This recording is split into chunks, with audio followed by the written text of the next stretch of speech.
Welcome back to the 390th episode of Thought Behind Things. Today is the 13th of December 2023 and आज हमारे साथ एक बहुत ही खास मेहमान मौजूद हैं who founded the company called Bag Gallery. For those of you who don't know, they do beauty and fashion products, beauty more so. जहाँ पर अगर आप लड़के हैं और आपको नहीं पता, ख़वातीन को मोस्ट लाइकली पता होगा, बट आपकी किसी लड़की जानने वाले ने डेफिनेटली इनसे कोई ना कोई पैलेट मंगवाया होगा, कोई ना कोई लिपस्टिक मंगवाई होगी, कोई ना कोई परफ्यूम मंगवाया होगा. पर्टिकुलरली कोविड के टाइम के ऊपर when everything was close, these were the only people who were doing beauty products across Pakistan and they've grown radically over the last few years. इस कॉन्वर्जेशन में सबसे मज़ेदार बात यह है कि Mina was very raw, very authentic, and you can really tell कि she generally बड़े सारे लोग आते हैं, वो एक बड़ा सा विजन लेकर आते हैं कि जी हमने तो पता नहीं क्या सोचा, क्या हमारी थॉट थी जिससे हमने बिजनेस स्टार्ट किया. She was able to be raw enough to tell the actual journey. I mean बाकियों की भी एक्चुअल होती है, बट इन हर जर्नी बड़े सिंपल तरीके से जिस तरह हम आप एक बिज़नेस का सोचते हैं उन्होंने वो शुरू किया. उसको आहिस्ता आहिस्ता एक्सपोजर जैसे जैसे बिजनेस को मिला, जैसे जैसे ग्रोथ आई, उन्होंने एक्सप्लोर करती गई and eventually she was able to raise money twice, once for $1 million, then $4 million. फिर उसके बाद डाउन टर्न भी आया जब स्टार्टअप्स का कोलैप्स होना शुरू हुआ पाकिस्तान में. तो उस पॉइंट के ऊपर उन्होंने किस तरीके से अपने आप को सिक्योर किया, किस तरीके से फाइनली वापस पार्ट टूवर्ड्स स्टेबिलिटी उन्होंने ढूंढा. We had an extensive conversation around that entire journey. अगर आप चैनल पे नए हैं तो हमें सब्सक्राइब करना मत भूलिएगा. अगर आप चैनल पे पुराने हैं तो हमें लाइक करना मत भूलिएगा. अगर आपकी कोई थॉट्स हैं तो कमेंट सेक्शन में ज़रूर आके मुझे बताएं. और overseas Pakistani can help us remain independent for as long as possible by going to the link down below Stripe की, जहां पर आप हमें सपोर्ट कर सकते हैं. But anyways, here is Mina Salman on TBD Go, Dubai studio.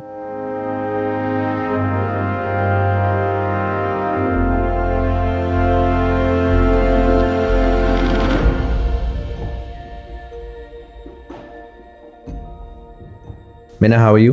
I'm doing good. Thank you so much for having me. Thank you for coming on the show. मैं conversation को थोड़ा सा शुरू करूँगा जस्ट ट्राइंग टू अंडरस्टैंड कि आप पैदा कहाँ पे हुई हैं और अर्ली लाइफ आपने कहाँ पे गुजारी. So basically I hail from Karachi. So Karachi में पली बड़ी, वहाँ स्कूलिंग की, वहाँ कॉलेज की, और इवन माई जो मेरी फर्स्ट 2 जो जॉब्स थी वो भी कराची में थी. So Karachi actually just flows in my nerves. I am highly addicted to Karachi apart from all the धुआं एंड कूड़ा and but Karachi I think it's a very neglected city of Pakistan. But जो वहाँ पे रहते हैं, जो उनसे मोहब्बत करते हैं, वो उनके लिए Karachi is everything. So I am one of those. Make sense. Tell me about the schools जो आपके प्राइमरी, मिडिल, हाई स्कूल कहाँ पे गई. O levels किया, A levels किया, FSC की, मैट्रिक किया. Run me through that. So जब आई वो रिमेंबर कि हमारे ज़माने में we were always like one note family. जहाँ एक बार अम्मी अबू ने दाखिला करा दिया, बस वहीं पे थे. सो हमारे कोई जाने वाले थे, दे वर इन navy. So they told us कि ये बहरिया कॉलेज कराची है. उस वक्त वो NORE 1 होता था वहाँ. It was basically on MT Khan road, जहाँ बीच लग्जरी होटल था. सो वहाँ पे वो स्कूल था. उस वक्त PN मॉडल स्कूल के नाम से था जब मैंने वहाँ पे एडमिशन लिया. सो अम्मी अबू ने करा दिया इसको, जो आजकल FS2 लोग बोलते हैं. सो it was Prep 2. Prep 2 Prep 1 में चले गए. बहुत रोना धोना हुआ. I hated school.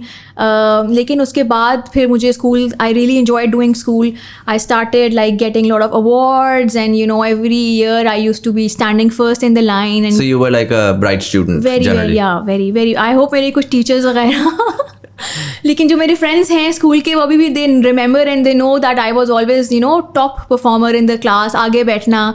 नर्ड थी, स्पोर्ट्स में बहुत बुरी थी, विच आई रिग्रेट, क्योंकि नाउ आई एम 40. सो मुझे लगता है कि फील होता है कि जो बॉडी वो इतनी यंग नहीं रही. एग्जैक्टली. तो वहाँ से किया. फिर उसके बाद देखते देखते OA लेवल उस वक्त बहुत न्यू था and I got little chicken out. O levels में जाते जाते सारे फ्रेंड्स मैट्रिक कर रहे थे. सो आई जस्ट मैंने भी मैट्रिक कर लिया. मैट्रिक के बाद वो डिफरेंट कॉलेजेस में एडमिशन होता है, कुछ समझ नहीं आ रहा था मुझे. मेरे स्कूल में इतनी रिकग्निशन थी, like everybody knew who I am, who my mother, father is, बड़ी बहन कौन है, छोटी बहन कौन है. I was like top performer. So सबके काइंड ऑफ आंखों का तारा थी. तो मुझे उस नई जगह पे जाते हुए आई स्टिल रिमेंबर कि मेरा सेंट जोसेफ में एडमिशन होते होते आई अगेन चिकन आउट. और फिर मैंने कहा नहीं, मुझे अपने कंफर्ट जोन में रहना है. सो उसमें रहते रहते मैंने अपनी FSC भी कंप्लीट कर ली. और फिर उसके बाद आई नो आपको जब कॉलेजेस में जाना होता है, वो एक आई नेवर न्यू कि there is a world outside my school. और वो काफ़ी हार्श है और उसमें लाइनों में लगना पड़ता है फॉर्म्स के लिए और बड़ी मेहनत करनी पड़ती है. सो बस वो सोचते सोचते फिर काफ़ी मुझे मुझे उस वक्त था, मुझे IT का बहुत शौक था। मुझे बताएं before you go forward, first मुझे बताइएगा कि so you did your entire schooling from one school end to end, कोई left right नहीं देखा? बिल्कुल भी नहीं। How was Bahria? Was it जिस तरह आर्मी के जनरली होते हैं standardized, उस तरह का स्कूल था? Was there a lot of co-curricular beyond, I mean obviously you weren't into sports, but you know debates होती हैं, declamations होती हैं, stuff like that. Was there that happening? And in terms of the scale of the school, क्योंकि आजकल बहुत ज़्यादा schools जो हैं वो छोटे घरों में बने होते हैं, right? So was this a proper campus? Tell me a bit about that. It was a beautiful, huge, humongous campus. बहुत बड़ी बड़ी ग्राउंड थी, बॉयज़ के लिए अलग ग्राउंड थी, गर्ल्स के लिए अलग ग्राउंड थी, और मतलब क्लासेस बहुत अच्छी थी, बहुत बड़ी बनी हुई थी, and there were lot of activities for children. I remember declamation contest में I always use to go, और every month there use to be something going on. Basically it was a navy school, but इसमें काफ़ी सारी जो population थी वो civilians की भी होती थी. तो उस वजह से जो टीचर्स बाहर से आ रहे होते थे, तो बहुत ज़्यादा स्पोर्ट्स कॉन्टेस्ट होते थे. Like all time there used to be something or the other going on. मुझे आज भी याद, I don't know it's appropriate to say, I was in year 4, class 4 में थी, और हमें as a filler उन्होंने declamation contest में डाला था, और I was a little very tiny girl, और वहाँ पे बहुत सारे कैडेट्स बैठे हुए थे. ये मैं अपने हस्बैंड को भी वाक़या सुनाती हूँ, और लाइक ओके, हमेशा बताती रहती है. सो यू नो उस वक्त बड़ा जो नेवी के कैडेट्स होते थे उनका बड़ा होता था. I was a very small girl, so I remember उनमें से एक जीता बिकॉज इट वॉज अ बिगीज का था. I was just like a filler, you know, छोटे बच्चों को डाल देते हैं. So he gave his award to me. अच्छा. I still have that dictionary with me. And I still remember how I did it. मतलब इतनी बड़ी ऑडियंस में जाके, because we had a huge auditorium, जहाँ पे हर वक्त you know back and forth कुछ ना कुछ होता रहता था. शोज हो रहे हैं, you know आज नेशनल डे हो रहा है, या ये डे हो रहा है, 14 अगस्त हो रहा है, एनवायरनमेंट पे कुछ हो रहा है. So I just went and I just बगैर किसी खौफ के जाके मैंने इतनी बड़ी स्पीच कर दी. और when I came down, I saw the whole hall was clapping, and I was like, really, are they clapping for me? And when I came out, I saw a few teachers. They were running after me that you know आपने इतनी अच्छी, आप इतनी छोटी से हैं और आपने इतनी अच्छी कॉन्फिडेंस के साथ कैसे कर लिया है. बट आई थिंक मुजम्मिल वो वाला कॉन्फिडेंस अब मेरे अंदर नहीं आ सकता, बिकॉज यू नो आपको पता नहीं था. सो वो बहुत हैपनिंग स्कूल था हर लिहाज से. It was very active. Do you think experiences like those were instrumental in building the sort of person that you were, the ones beyond the पढ़ाई, the ones जो कि again ये आपको बड़ा distinctly याद है ना ये experience, but आपने साथ ही उसी के साथ आपने caveat ऐड किया which I find very interesting. आपने कहा कि अब वो वाला कॉन्फिडेंस नहीं है. सो ओरिजिनली मेरा सवाल ये होना था कि डू यू थिंक कि आज आपके कॉन्फिडेंस की एक बहुत बड़ी वजह वो है, लेकिन आपने साथ ही बता दिया कि आज वो वाला कॉन्फिडेंस है ही नहीं to begin with. Tell me about that, you know experiences like these, how important do you think are they for young children growing up? दुनिया भर में टेक्नोलॉजी बहुत इवॉल्व कर चुकी है. अब आप घर बैठे एक मोबाइल फ़ोन से पूरी दुनिया में किसी किस्म की भी डिफरेंट एसेट्स, स्टॉक्स या इवन क्रिप्टो करेंसीज ख़रीद सकते हैं. जहाँ पर ये टेक्नोलॉजिकल एवोल्यूशन आया वहाँ पे भी अनफॉर्चुनेटली हालात ऐसे हैं कि इकॉनमी एक ऐसी जगह पर पहुँची हुई है कि बड़े आजकल बुरे हालात हैं. इन्फ्लेशन बहुत ज़्यादा बढ़ रही है, सेविंग्स हमारी डिप्लीट हो रही हैं. ज़्यादातर लोग इन्वेस्टमेंट्स करते ही नहीं हैं, और जो करते भी हैं वो 90% लॉसेज अनफॉर्चुनेटली बनाते हैं. इसी प्रॉब्लम को सॉल्व कर रहा है Sarmaya.pk, जो कि अपने फाइनेंशियल ट्रेडिंग प्लेटफॉर्म्स पे ट्रेनिंग्स भी ऑफर करता है और डेटा भी ऑफर करता है, जिससे आप पूरी दुनिया की मार्केट्स, खासकर पाकिस्तानी मार्केट्स को बआसानी देख सकते हैं. अगर आप लोग अपनी इन्वेस्टमेंट्स और ट्रेडिंग में स्ट्रगल कर रहे हैं तो I would definitely urge you to check out Sarmaya financial platform. It's a remarkable place जहाँ पर आपको बहुत इंटरेस्टिंग यू नो रिपोर्ट्स के थ्रू डेटा भी मिलता है, इन्वेस्टमेंट की एडवाइस भी मिलती है, और ख़ासकर उनकी ट्रेनिंग्स जहाँ पर उनके एक्सपर्ट्स जो हैं वो आपको क्रिप्टो और स्टॉक मार्केट और कमोडिटीज़ और एसेट्स के अंदर ट्रेड करके पैसे कमाना सिखाते हैं. So check out the platform and check out their trainings. Now back to the podcast. I think ये वाले एक्सपीरियंस एक तो आपको बताते हैं कि आपके एक छोटे से बबल, क्लासरूम के बबल के बाहर एक बहुत बड़ी दुनिया है, और एक बहुत बड़ा यू नो थिएटर है, एक बहुत बड़ा स्टेज है जिसके पीछे लोग ही लोग हैं.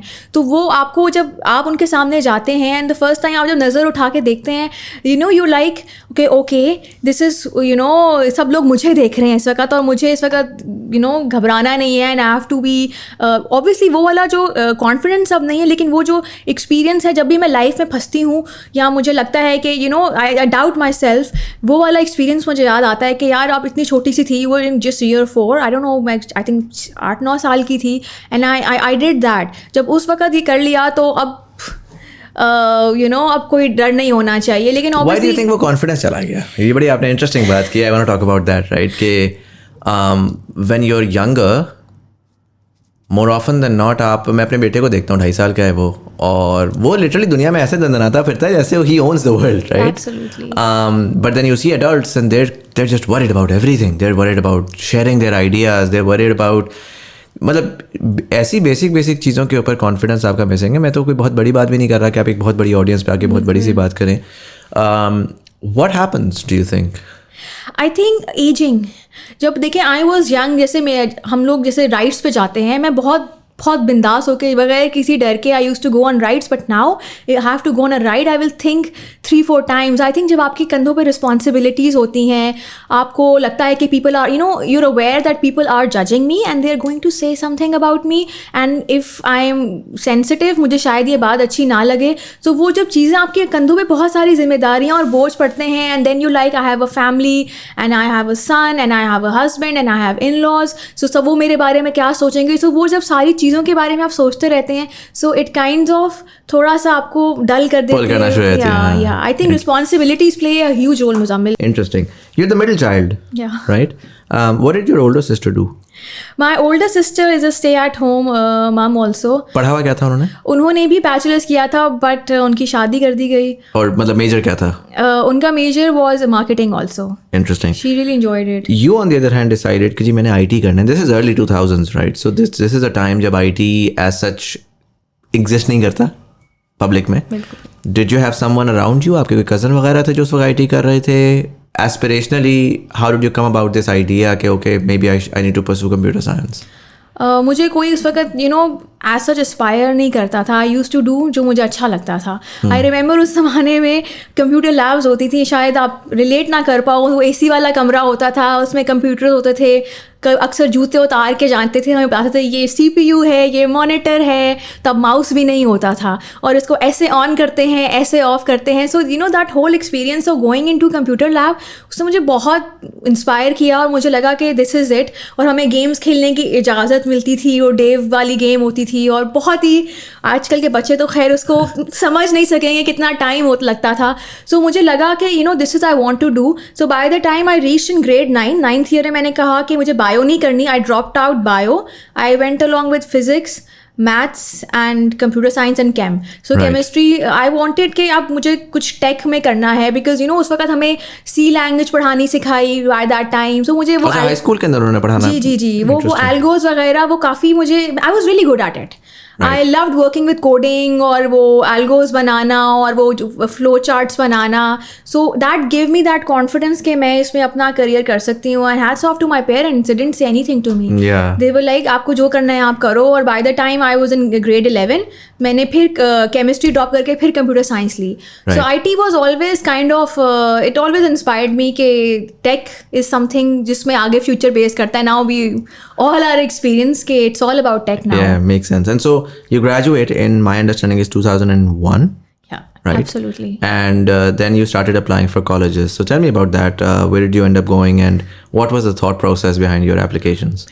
बेसिकली उस वक्त जब मैंने ईयर 12 ख़त्म हो रही थी, so I started asking my friends कि क्या करना है, कैसे, कौन से कॉलेज. सो कोई इस्लामाबाद से लड़की आई थी, शी वाज लाइक वहाँ तो फास्ट है, और गुलाम इसहाक इंस्टीट्यूट है, और नस्ट हैं, ये बहुत अच्छे जा रहे हैं. आई थिंक फास्ट वालों ने कराची का भी उन्होंने कैंपस खोला है. So I think we all should go there. और फिर पता लगा कि जी इसकी तो तैयारी करनी पड़ती है. ये वो वाले एग्जाम्स नहीं कि अब आपने मैट्रिक वाला रट्टा मार के, FSC वाला मार के आपने पास पेपर्स कर लिए. अब तो ये प्रॉपर आपको अपनी वोकैबुलरी पे काम करना है, एंड थिंग्स लाइक दैट. और उस वक्त समझ में नहीं आ रही थी. लेकिन then my elder sister she guided me. So वहाँ पे उस ज़माने में बड़ा मशहूर अनीस हुसैन इंस्टीट्यूट होता था. So we all took admission in at that time. This was like a admissions test. जी बिल्कुल. सो वहाँ पे किसी ने बताया कि जी IBA भी एक इंस्टीट्यूट है, लेकिन वो तो बहुत मुश्किल इंस्टीट्यूट है. आई वाज लाइक नहीं मैं तो जाऊँगी नहीं. सो मैंने पहला टेस्ट दिया ज़ैबिस्का. I failed. And that was first failure of my life. मतलब first time, मतलब इतनी pampered child in school, सबकी favorite, and I failed the test. And my sister, she was going for her masters. She was very chilled out. She got in. And everybody was like, how could you fail? And I failed that test and I really went in depression. But then I was like, okay, this is not my first option. My first option is FAST. So FAST का test जी हम लोग गए सब मिलके देने के लिए. बहुत मुश्किल टेस्ट था. फास्ट में हुआ था वो भैंस कॉलोनी के पास. जी वो बहुत दूर था उस जमाने में. तो वहाँ गए. आई वाज लाइक यार मैं आऊँगी कैसे, लेकिन खैर टेस्ट हुआ, अच्छा नहीं हुआ. So in my heart I knew I might not be able to get in. वो भी फेल हो गए. उसके बाद में बस कोई ऑप्शन ही नहीं थी. ये 2 ऑप्शंस थे, एक ज़ैबिस्ट और एक FAST, and I flunked in both of them and I didn't have a third. कहाँ देखूँ. फिर आई डिसाइडेड, किसी ने बताया एक और इंस्टीट्यूट भी है, CBM है, इतना ख़ास नहीं है, बट वहाँ पे सिर्फ पार्टीज़ होती हैं. आप सुनते हैं लोगों से ऑल द स्टोरीज. तो वो बहुत पार्टी टाइप इंस्टीट्यूट है, but you can go apply there, क्योंकि वहाँ पे अभी भी कंप्यूटर साइंस उन्होंने खोला है. So I applied there and test was pretty easy and I just with very heavy heart I was not happy. Did you at some point decide कि यार decide तो नहीं, but did you think कि यार maybe I should take a year off and reapply next year? या did you think कि यार नहीं करना तो time पे ही है? Did you have that pressure on you as well? Muzammil, we are in 2001. There is no such options like that. आपको जो करना है आपको करना है. घर वाले आपकी फ़ीस दे रहे हैं, अब आप जस्ट घुस जाएं और वहाँ से पास होके निकलें. सो ये तो थोड़ा सा आजकल के मैं सुनती हूँ बच्चों के पास ये ऑप्शन है. हमारे पास we didn't have this kind of options. बस अब आपका हो गया ना एडमिशन, अब जाएं और जाके आप पढ़ाई करें और कुछ करके दिखाएं. That's your life now. Absolutely. Forever. How was CBM? Obviously because for you that was more like कि यार जाना कहीं और था. Now I'm condemned to this fate. Was it as bad as you thought? CBM was life-changing experience for me. It was absolutely, the friends I made there are like, we're really close until now. So wo jo experience tha, I think CBM what did with me and a lot of my friends, and it always does, it polishes you up. Presentations, we had this tradition of getting ready, getting a new dress made for presentations and getting, decked up and बहुत उस वक्त जब नया था computer science. सो जो teachers भी आए थे, they were very conscious about what they were teaching and they really wanted to put in effort. Right. So हमारे ज़माने में it was not like कि बस सर से उतार दो या बस आ गए लेक्चर हो गया. और मुझे बहुत शौक था पढ़ने का. I really wanted to excel. I got scholarship also throughout my college until MBA. I was on scholarship. Interesting. तो उसके लिए मुझे भी था कि मेहनत करनी है. सो क्लास ख़त्म हुई, टीचर्स के पीछे भागना, असाइनमेंट्स लेके भागना, लेट नाइट एक्सपीरियंस करना, कंबाइंड स्टडीज़ करना. सो वो जो एक्सपीरियंस था, I think that was gold. Pakistan में universities, up until universities, kids by and large, boys or girls, girls more so, but boys as well, are largely sheltered by their families, right? वो आपको वो independent thought की इतनी इजाज़त ही नहीं होती कि ज़्यादा कुछ सोचो नहीं. मैक्सिमम ये सोच सकते हो कि यार अच्छा मैंने नेटफ्लिक्स से मूवी कौन सी देख ली, बट इसके अलावा तो मैंने खैर नेटफ्लिक्स भी नहीं था तो TV चैनल ही आप डिसाइड कर सकते थे I guess. But beyond that you generally cannot make any decision in your life. University में आप सडनली जाते हैं तो आपके सर पे होता है, आपने कोर्स ड्रॉप करना है, आपने कोर्स उठाना है, आपने अपने हिसाब से लेट नाइट स्टडी है तो है, एग्ज़ाम्स जो हैं वो 3 महीने बाद आ रहे हैं वर्सेस पूरे साल के बाद. That's a different experience and life style all together. how was your experience in इस context में to when you finally got that independence and that sort of independent thinking जो कि यूनिवर्सिटी में लोगों को मिलती है generally? First of all, Muzammil, it was my first co-ed experience after doing my 12th. मतलब FSC के बाद it was my first co-ed experience. So it was quite different for me, like sitting with the boys and how they hoot in the class, और वो कैसे मजाक करते हैं और वो कैसे मेले टाइप भी होते हैं. So वो मेरे लिए it was a life changing experience. But इसके अलावा I thoroughly enjoyed my college. एक तो आपको independence मिलती है, आपको समझ आती है, आपको ये लगता है कि अब आगे जाके मुझे अपना करियर कैसे बनाना है, या and you have people, you have seniors to look up to, and there's so much happening in university, like bake sales हो रहे हैं. CBM was very happening at that time. मतलब every week there used to be some kind of a day, blue day or red day or green day, और कुछ dramatics की कोई society है वहाँ पे, कुछ theater हो रहा है, कुछ contest वगैरह हो रहे हैं, अब बसंत हो रही है. So it kind of made me independent also, and I was actually lost in the whole beautiful world that was built around me. But I always wanted to excel in my studies. So वो वाली चीज़, क्योंकि अगर कहीं entertainment है और आपका कल exam है, नहीं, I will go home. Exam was always primary. I will study because I don't want to waste any money. So मुझे करना है. How many girls were there in your class? Generally, computer science is more tailored towards boys. Engineering generally is, right? So what was the ratio at CBM? I think there were more boys. I think 10 लड़कियाँ होंगी. Out of 30, 27 अगर आप. So 25% girls and 75% boys. Again, because you just now for the first time were experiencing co-ed, in hindsight now if you look at उस time के ऊपर, and I'm sure होता क्या है कि जब नए नए आते हैं लड़कों के लिए भी पहला co-ed एक्सपीरियंस होता है, लड़कियों के लिए पहला co-ed एक्सपीरियंस होता है. जब वो बाय द टाइम चौथे साल में निकलते हैं ना, वो सब साफ हो चुके होते हैं, बेहतरीन मॉडल सिटीजन्स बन चुके होते हैं. बट फर्स्ट ईयर जब आते हैं तो a lot of these boys particularly, and I want you to really channel the energy towards the boys, because I know मेरी ऑडियंस में बहुत सारे बच्चे हैं जो FSC में होंगे, A levels में होंगे आने वाले वक्त में, या ऑलरेडी फर्स्ट सेकेंड सेमेस्टर में होंगे. As a woman, was it just you went to university and everything was great? Yeah, in the first couple of years there was an adjustment period where आपने बोला ना मेला boys, हम लोगों ने relegate किया हुआ ऐसी चीज़ों को कि यार वो तो मेला है, right? But more often than not, it's these boys who really don't know how to interact with the opposite gender and end up doing a lot of stupid things that they shouldn't be doing in the first place. Society more often than not अब recently क्या करना शुरू हुई है कि उसने उन boys को ostracize करना शुरू कर दिया है. मेरा मसला ये है कि यार जब आपको पता ही नहीं होगी कोई चीज़, तो how do you even try to fix it? Yeah, absolutely. Right? So if I were to ask you, if you were to if you were talking to an 18-year-old boy who just started university today, based on your own experience, what would some of the things that you would tell him? Absolutely, because my son is mashallah 15 now, so I can actually understand looking at him, his hygiene habits, not changing uniform, पूरा शाम हो जाती है, 10 बज गए and he's studying. So I think उस ज़माने में I was 18 also, but now like a 40-year-old mother, I can actually understand कि जब आप यूनिवर्सिटी जाते हैं, सबसे पहली चीज़ जो आपको I think सब ट्राई कर रहे होते हैं कि अपनी लुक्स पे और उस पर थोड़ा सा आपको you need to work on that. Right. Yeah, and then I think बहुत सारे boys उसमें they were coming from interior Sindh also. Right. And by the time they graduated, they were like वो पॉलिश हो जाते हैं ना, universities polish करती हैं. बिल्कुल. But in terms of their interaction with girls particularly, right? It was around our time, it was very safe. It was not like काफी platonic सा रिलेशनशिप था. It was very straightforward. It was not like relationships and all. या बीच में कुछ एका दुका होते हैं who really get fall in this awe of studying with the girls, and this is around 2001 2002. so उस वक्त एकदम से आप खुलते हैं तो वो थोड़ा सा कईयों के लिए संभालना मुश्किल होता है. But I think right now मुझे लगता है आजकल के boys they very prim and proper, they very educated, they are expose to social media, they understand the difference between right and wrong. और वो एक्सपोज हो जाएंगे, उनकी वीडियो वायरल हो जाएगी and things like that. I am sure बहुत सारा काम अभी भी है एज अ सोसाइटी हमें करने को, but you need to be aware of what you doing and where you are investing your energy and how like अच्छे तरीके से आप अपने आप को पोर्ट्रे करें. ये चीज़ें थोड़ी सी ज़रूरी हैं.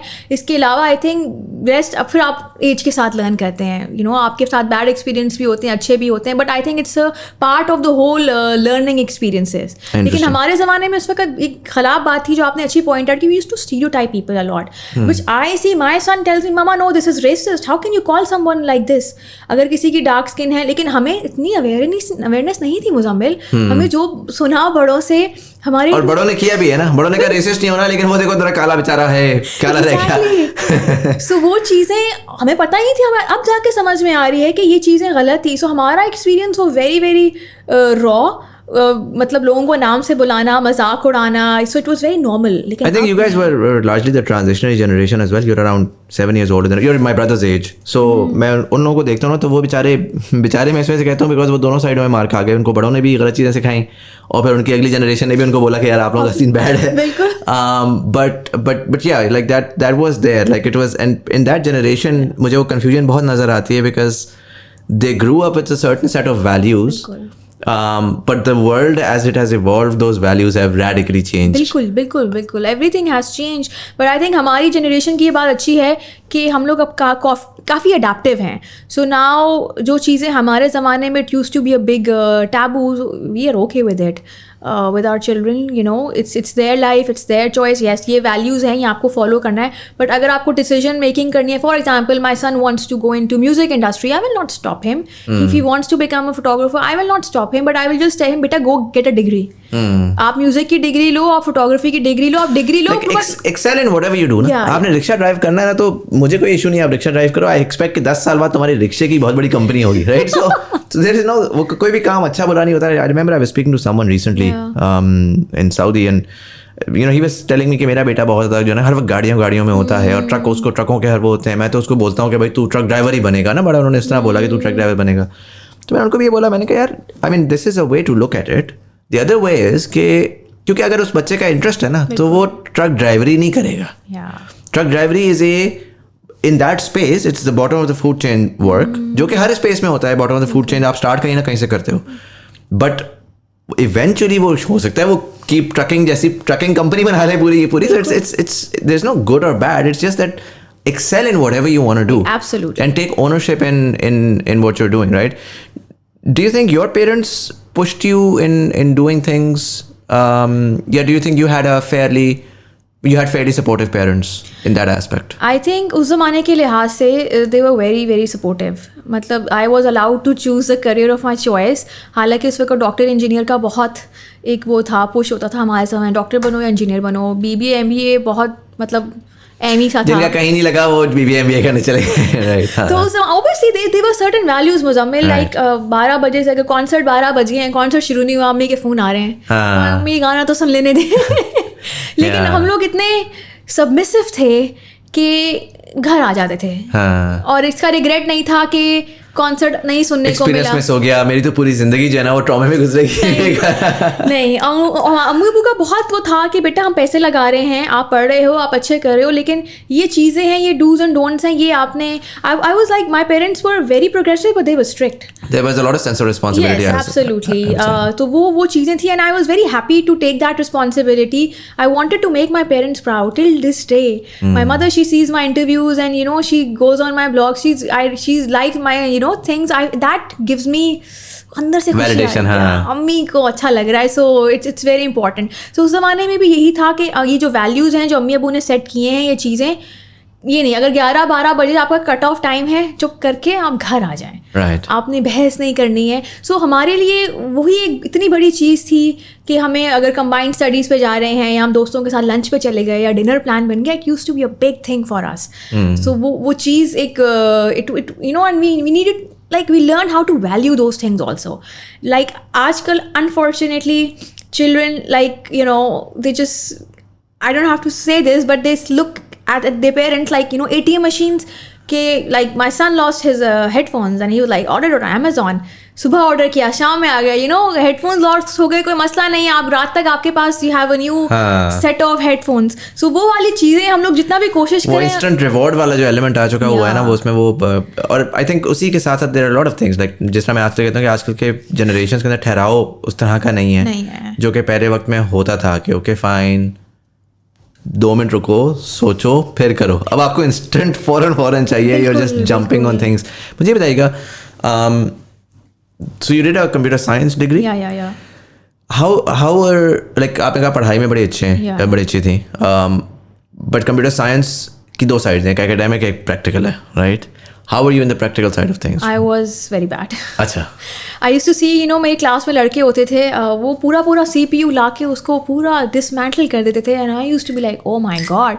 So I was very good at, you know, academic, but practical I was not very good at coding वगैरह. कोडिंग हो गई, लेकिन कमाल धांसू किस्म की कोडिंग जो दुनिया बदल दे. और मतलब ठीक है, आपको एग्जाम मिला, आपने एग्जाम में परफॉर्मेंस दे दी अच्छी, बट वो practical side it was weak. अगर होती तो शायद मैं कुछ और कर लेती. So it was not very good unfortunately, because उस ज़माने में practical application was also not, you know, given that much importance. पढ़ लिया, अच्छे ग्रेड आ गए, 3.8 GB मेंटेन हो गया, अमेजिंग, ज़बरदस्त. किसी ने आपको प्रिपेयर ही नहीं किया, आपने तो जाना है, आप ऑफिस में काम करना है. वहाँ की तो मतलब रिक्वायरमेंट्स ही अलग हैं. जब मेरी फर्स्ट इंटर्नशिप लगी तो आई वॉज लॉस्ट. कहाँ पे लगी आपकी first internship? It was British Petroleum. अच्छा. उस वक्त काफ़ी it was a very good thing कि आप ब्रिटिश पेट्रोलियम में कर रहे हैं. Citibank used to be a big kind of short for us. So जिसकी इन लोगों में लगती थी तो इन जगहों पे लगती थी तो उनकी काफ़ी होती थी. My understanding is this was a marketing related position, right? No, this was like computer science के बाद आपको internship करनी थी and then आप MBA में लेते. I was lost because there was so much data handling and I could not do, so मैंने उसमें मेरी बहुत बुरी performance रही थी. Right. I still remember कि I was appalled and I was embarrassed and I was disappointed कि यार this is who I am. I don't know how to work around और मुझे इस काम समझ में नहीं आ रहा था. Weren't there any mentors there who could guide you? I mean, as an intern, I feel like even today I was fairly good at the practical side of computer science, but when I went to work, तो वो तो एक नई degree शुरू हो रही थी वाली बात थी, right? So do you think was it because you were given too much responsibility as an intern? Yeah, and guidance was very less because they had to do their own jobs also. So like they used to come up, ये चलें शाबाश करना है कर लें नहीं हुआ तो कोई बात नहीं. So and I used to work कि लगी हुई लेकिन मुझे ऐसा इतना मज़ा नहीं आया था. मतलब rest of the group people were like, oh British Petroleum में लगे पता नहीं क्या कमाल चीज़, but I didn't enjoy. So that was a time that I decided कि I need to maybe like थोड़ा सा शिफ्ट मारते हैं, थोड़ा सा मार्केटिंग साइड पर जाते हैं, so वहाँ जाके एक्सप्लोर करते हैं. So that's after that मैंने जब MBA किया तो वो मेरा was more, I was very prone to advertising and media and marketing, but I think that worked in my favor. Interesting. Did you apply for your masters? MBA आपने directly graduation वाले year में साथ ही कर लिया? बिल्कुल. वो कोई programme था CBM का कि वो आपको ऑफर कर रहे थे या did you apply independently फिर separately? नहीं, वो आप आराम से, it was very easy for us, we just had to put in our forms because उस ज़माने में ये नहीं था कि आप 2 साल जॉब करें. There was no such requirement. अगर आपने इंटर्नशिप कर ली और आपने वो दे दिया, पेपर दे दिया फाइनल, अब आप आ जाएं MBA में लें admission. But it was little थोड़ा सा वो उसका अमाउंट रिड्यूस हो गया था. इट वाज 18 months में आप MBA करके फारिग हो जाते हैं. और कोई टेस्ट वगैरह था उसका या because you were N x student तो? No way, it was very easy for us. So that's why I just was like कि चलो MBA करके देख लेते हैं. So फिर उस वक्त MBA में एडमिशन लिया. MBA was challenging, but I think तब मुझे और समझ में आना शुरू हुई कि आपने अच्छे टीचर्स के साथ कोर्स उठाना है elective. I remember I used to go 7 days a week. Even Saturdays and Sundays ही मैं जाती थी क्योंकि आपको वो वाला कोर्स बहुत अच्छा है, मार्केटिंग का इस वाले टीचर के साथ उठाना है और वो सिर्फ आता है इलेक्टिव्स में. So we use to go, पूरा दिन वेट करते थे. कभी कभी शाम को 7 बजे क्लास शुरू होती थी.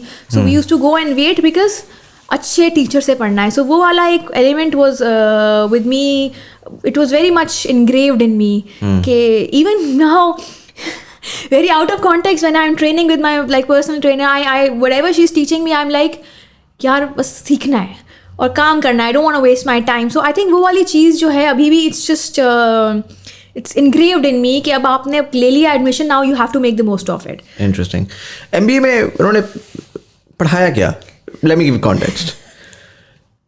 मैंने नहीं किया हुआ ज़ाहिर है मैं तो कंप्यूटर साइंस का हूँ, बट मार्केट में ना जनरली ये नैरेटिव है राइट कि ये, और मैं देखता भी हूँ ऐसे, मैंने देखा है BBA के बच्चे होते हैं जो बस निकलते हैं वो ज़ॉम्बीज़ की तरह ना बज़ अराउंड कर रहे होते हैं कि क्या करें, फिर कहीं पे कोई जॉब लग जाए तो बस कोई जॉब से वो आगे अपना सिस्टम निकाल लेंगे.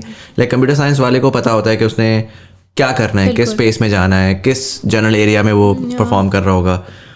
इकोनॉमिक्स वाले को भी ऑन सम लेवल एक पता होता है कि यार मैं इस तरह के इदारों में जाऊँगा तो वो तरह इकोनॉमिक्स का काम कर रहे हैं. ACCA वाले अकाउंटिंग करते हैं. BBA is like this blanket term, it feels like this blanket term जिसमें ये होता है, या BBA MBA जिसमें वो ये होता है कि यार अच्छा कुछ समझ नहीं आ रही ना तो इसमें घुस जाओ, दुनिया में कंपनी सारी बिजनेस ही है तो उस बिजनेस का कुछ करना आ जाएगा मुझे. In your experience now you're a business woman as well, if you were to contextualize कि MBA या BBA एग्जैक्टली होता क्या है, उसकी यूटिलिटी क्या होती है. आई फील लाइक उस टाइम तो शायद आपको उसकी यूटिलिटी उस तरह ना भी समझ आई हो, but in hindsight today having run your business, what is an MBA program and why should someone opt for it if they're going for it? देखिए मुज़ामिल, मेरे केस में I was going from computer science. So मेरे लिए जो मैंने learn किया उसमें finance और अकाउंटिंग और इकोनॉमिक्स और different kind of marketing and advertising, I still kind of apply those things in my you go and that कि अच्छा ये तो मैंने कॉलेज में पढ़ा था, कॉस्ट ऑफ गुड सोल्ड और वो सारी चीज़ें निकालना और नेट प्रॉफिट निकालना. सो वो चीज़ें वर क्वाइट एप्लीकेबल. लेकिन अगर आप BBA के बैकग्राउंड से जा रहे हैं MBA में, I think you might not B missing out on a lot of things. It's just like, it's kind of, you get a badge, an extra badge, star lag gaya aapke, yeah, you're an MBA. Just from the degree perspective, but from the learning perspective, I think is सबसे ज़्यादा important चीज़ तो होती है आपको पढ़ा कौन रहा है और क्या पढ़ा रहा है. अगर वही लोग पढ़ा रहे हैं आपको BBA में, MBA में, trust me, कोर्स की बुक्स इतनी डिफरेंट नहीं होती हैं. लेकिन मेरे लिए it was a very good experience because organizational behavior क्या होता है और HR क्या होता है और quality management क्या होती है. If you hadn't done your MBA, do you think your business would have looked different today? या do you think कि mostly वो चीज़ें आपने लाइफ में एक्सपीरियंस से सीखी नहीं? नहीं, आई थिंक MBA करने का I give it to that. अच्छा. मेरे लिए वो चीज़ बहुत इम्पॉर्टेंट है बिकॉज उसके आगे जाकर आई डिसाइडेड कि मैंने कहाँ जॉब करनी है. तो अगर मैं खाली BCS किया होता तो मैं किसी टेक कंपनी में जाके अपने आप को लिटरली रो रही होती और मुझे समझ भी नहीं आ रहा होता. लेकिन आई थिंक MBA से मुझे काफ़ी हेल्प हुआ है. Right. So it worked in my favor. Tell me about the jobs. And you graduated in 2007, right? Yep. So 5. 2005 में आपने MBA भी कर लिया हुआ था? MBA 2006 में, yeah, our convocation was in 2006, yeah. Right. So MBA के बाद, what were some of the jobs? And my understanding is you started your business around a decade after that. So tell me a summary of that decade. What did you do? अच्छा, it was quite a ride for me because हम लोगों ने graduate किया. उस ज़माने में Indus TV होता था. So just for तफरी, me and my friend, we went there. और हमें उन्होंने ब्रांड टीम में रख लिया. उस ज़माने में Indus Music था and they launched MTV also.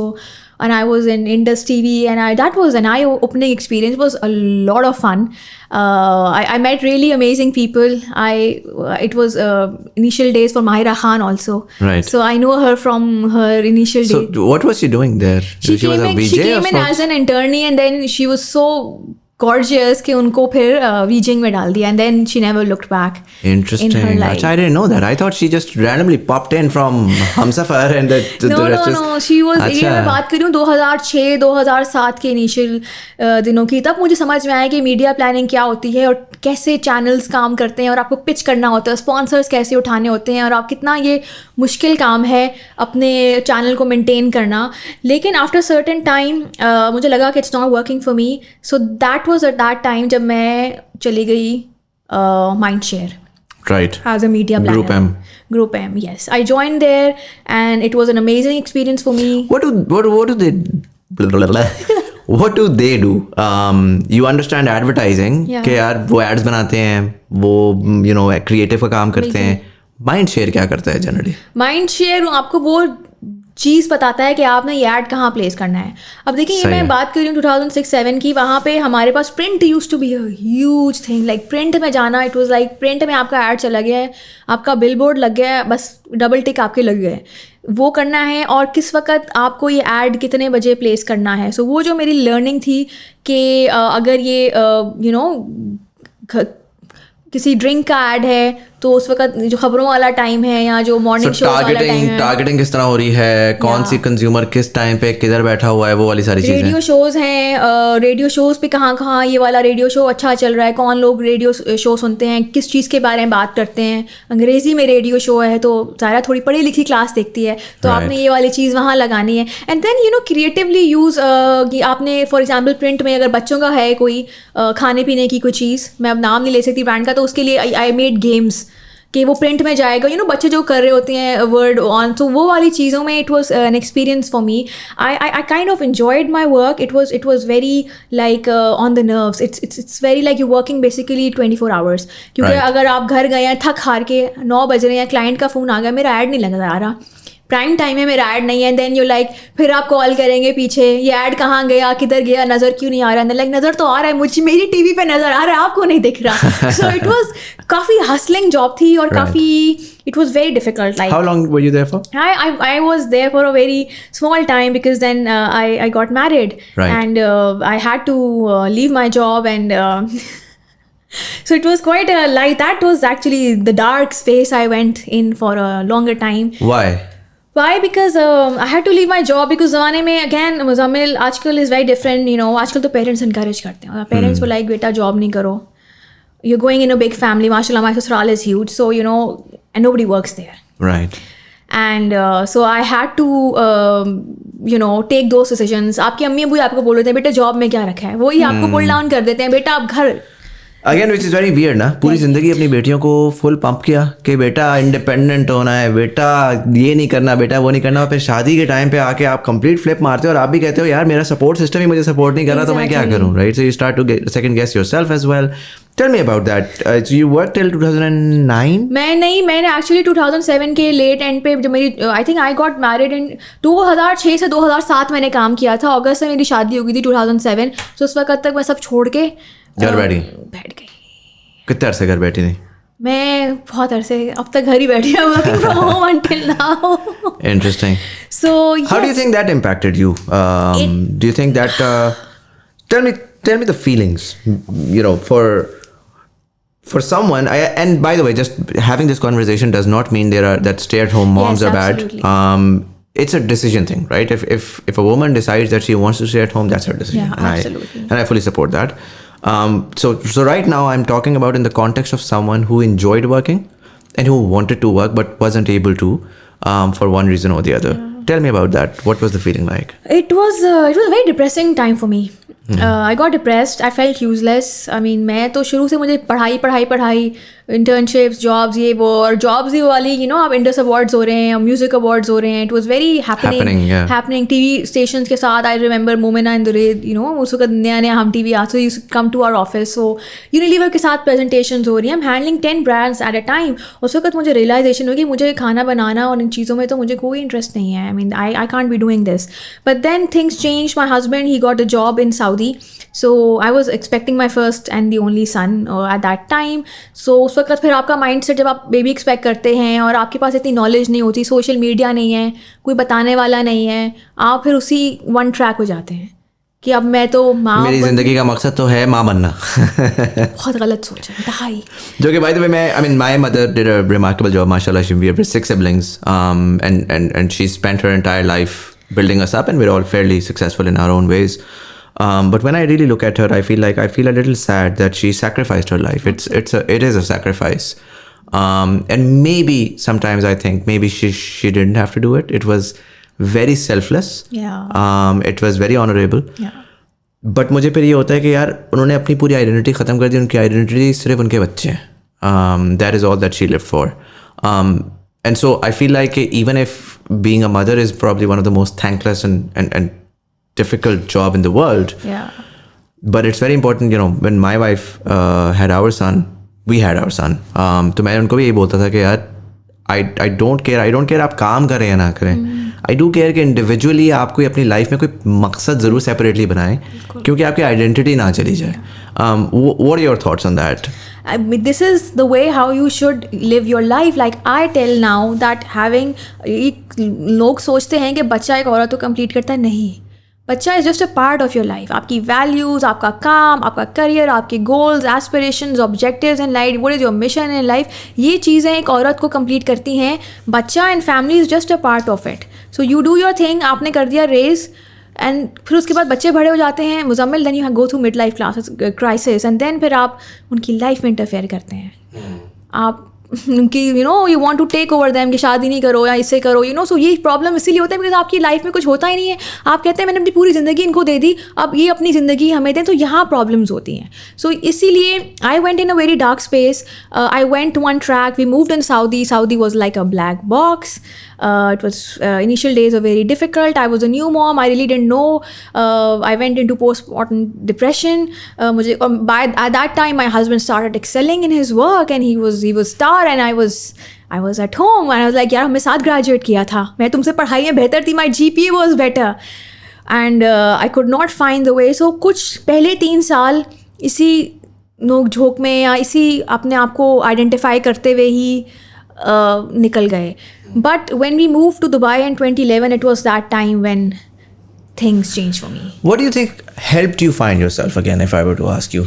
Because I'm seeing you today, and it's very clear that आपको बड़ा क्लियरली पता है आप कौन है, आप क्या है, आपका मकसद क्या है, आपकी ड्राइव क्या है. बिल्कुल. अगर if I were to ask you to go back and channel the moment that dark space से और नहीं बॉटम ऑफ उस पर आप आ गया, कह रहे हैं यार इससे ज़्यादा मैं नीचे तो नहीं जा सकता, मैंने कहीं ना कहीं कुछ स्विच लेकर आना है. क्योंकि एक रट में भी होता है ना बंदा, खासकर again you have a kid and you're dealing with that kid. It's increasingly difficult to bring yourself out of it because फारिग आदमी जो होता है ना वो फिर भी कुछ निकाल लेता है. वो एक दिन सो जाएगा, 4 दिन काम कर लेगा, 5 दिन बैठा रहेगा, 6ठे दिन वो कहेगा यार चलो कुछ ना कुछ कर लेते हैं. बच्चा आपको कॉन्स्टेंटली बिजी रखता है. So and finding yourself requires a lot of time, requires a lot of inwards. उसको आप प्रोक्रेस्टिनेशन कह रहे हैं, बट वो सोच आपने लेकर आनी है, right? So what was that moment that you feel like, Dubai being one of it, that transition to Dubai, but tell me a little bit about how that happened, where you decided, okay, fine, like I need to build a bigger purpose to my life rather than just being this person who's just living for that child who's eventually going to get married and move on with his life. Absolutely. मुझे काफ़ी thoughts आती थी because I use to look at my life because इतने साल नहीं हुए थे and I use to, मैंने काफ़ी सऊदी में I started applying for jobs. I remember तब मुझे एक जॉब ऑफर हुई थी as a marketing teacher in the university. इस वक्त सऊदी बिल्ड कर रहा था अपनी universities and I almost got the job, but वो कुछ बात नहीं बन सकी. और उस वक्त फिर हमारा दुबई मूव आने का हो गया. दुबई मूव आके the first thing I got was my driving licence and that give me the independence के I am on my own.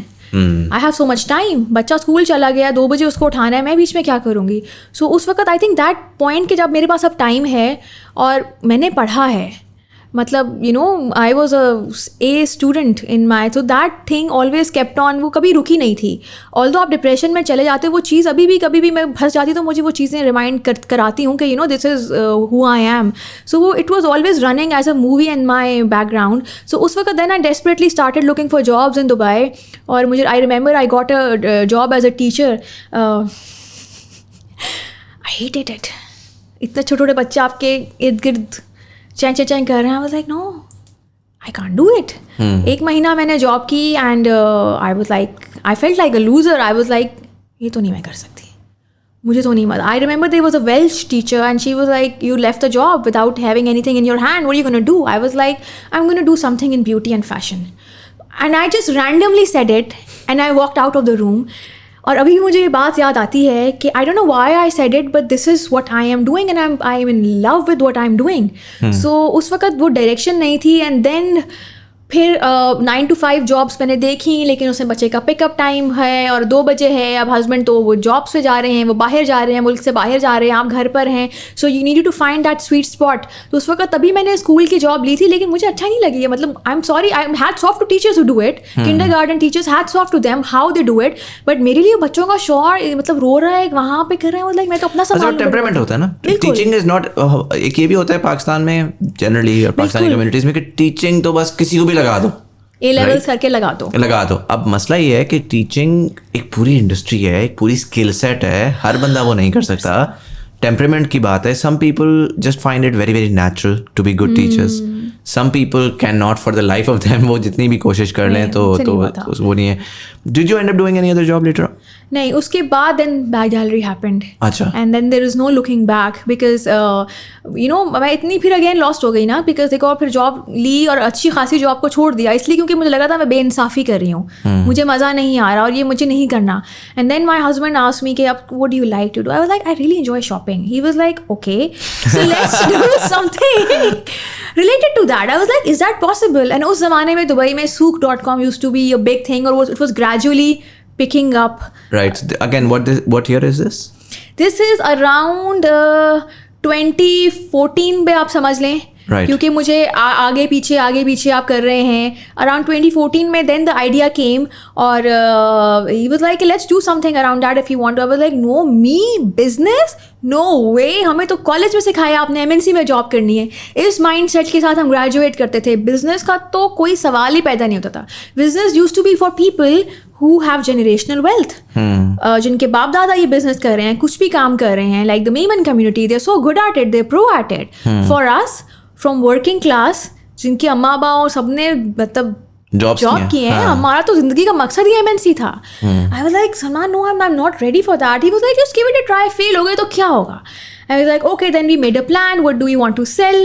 सो उस वक़्त फिर बैग गैलरी में आज ही बस वो डायरी है, मैं नेम सोच रही थी. सो ये एक बहुत ही बेसिक सा फुलिश सा name, but it's my life now. Bag Gallery came into my mind and I was like okay so let's start with bags. उस ज़माने में लग्जरी बैग्स का बहुत था, अभी भी है. So we source some very nice high end bags, you know, Coach and Michael Kors and really nice stuff. And I was like अब मैं बेचूँ कैसे, मैंने तो 10,000 दिरहम लगा दिए इसके ऊपर. Then I made a really pathetic website on Wix. मतलब मेरा मतलब बहुत ही बुरी थी, मतलब बेइंतहा बुरी थी. I would like to call it. So मैंने गंदी सी वेबसाइट बना दी and I was like okay अब बेचें कैसे, मुझे तो आती नहीं है सेल्स करनी, I am not good at it.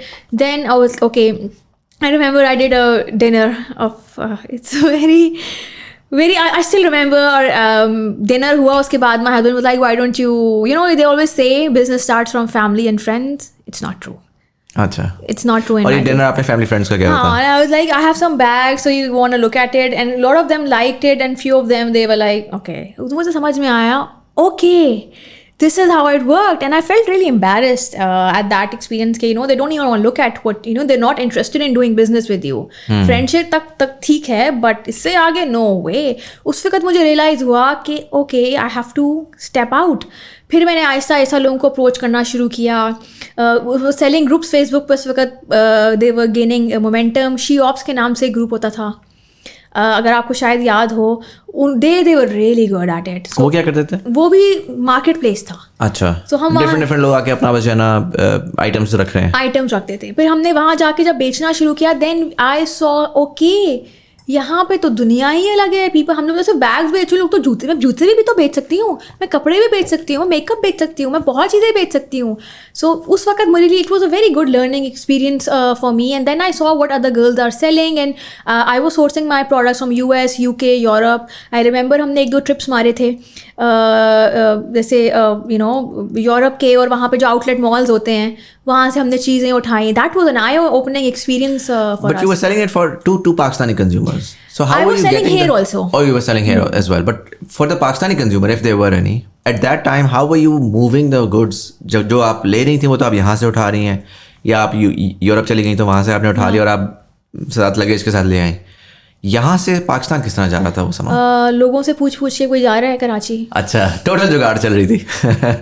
Right. अगर कोई शादी वादी है तो आप ऑर्डर ज़्यादा ले लो, किसी को पकड़ लो, ये जूते हैं किसी के, ऑर्डर बेचना है. तो this is how it use to work, because उस वक्त इतने पैसे नहीं होते ना कि आप अच्छी कंपनीज के साथ काम करें, कोलैबोरेट करें और वो आपकी चीज़ें लेके जाएं. सो बिकॉज शुरू में तो यही होता है ना, बस आपने चीज़ पहुँचानी है कस्टमर तक, और वो चाहे कस्टमर वहाँ से मना कर दे, अपना माइंड चेंज कर दे.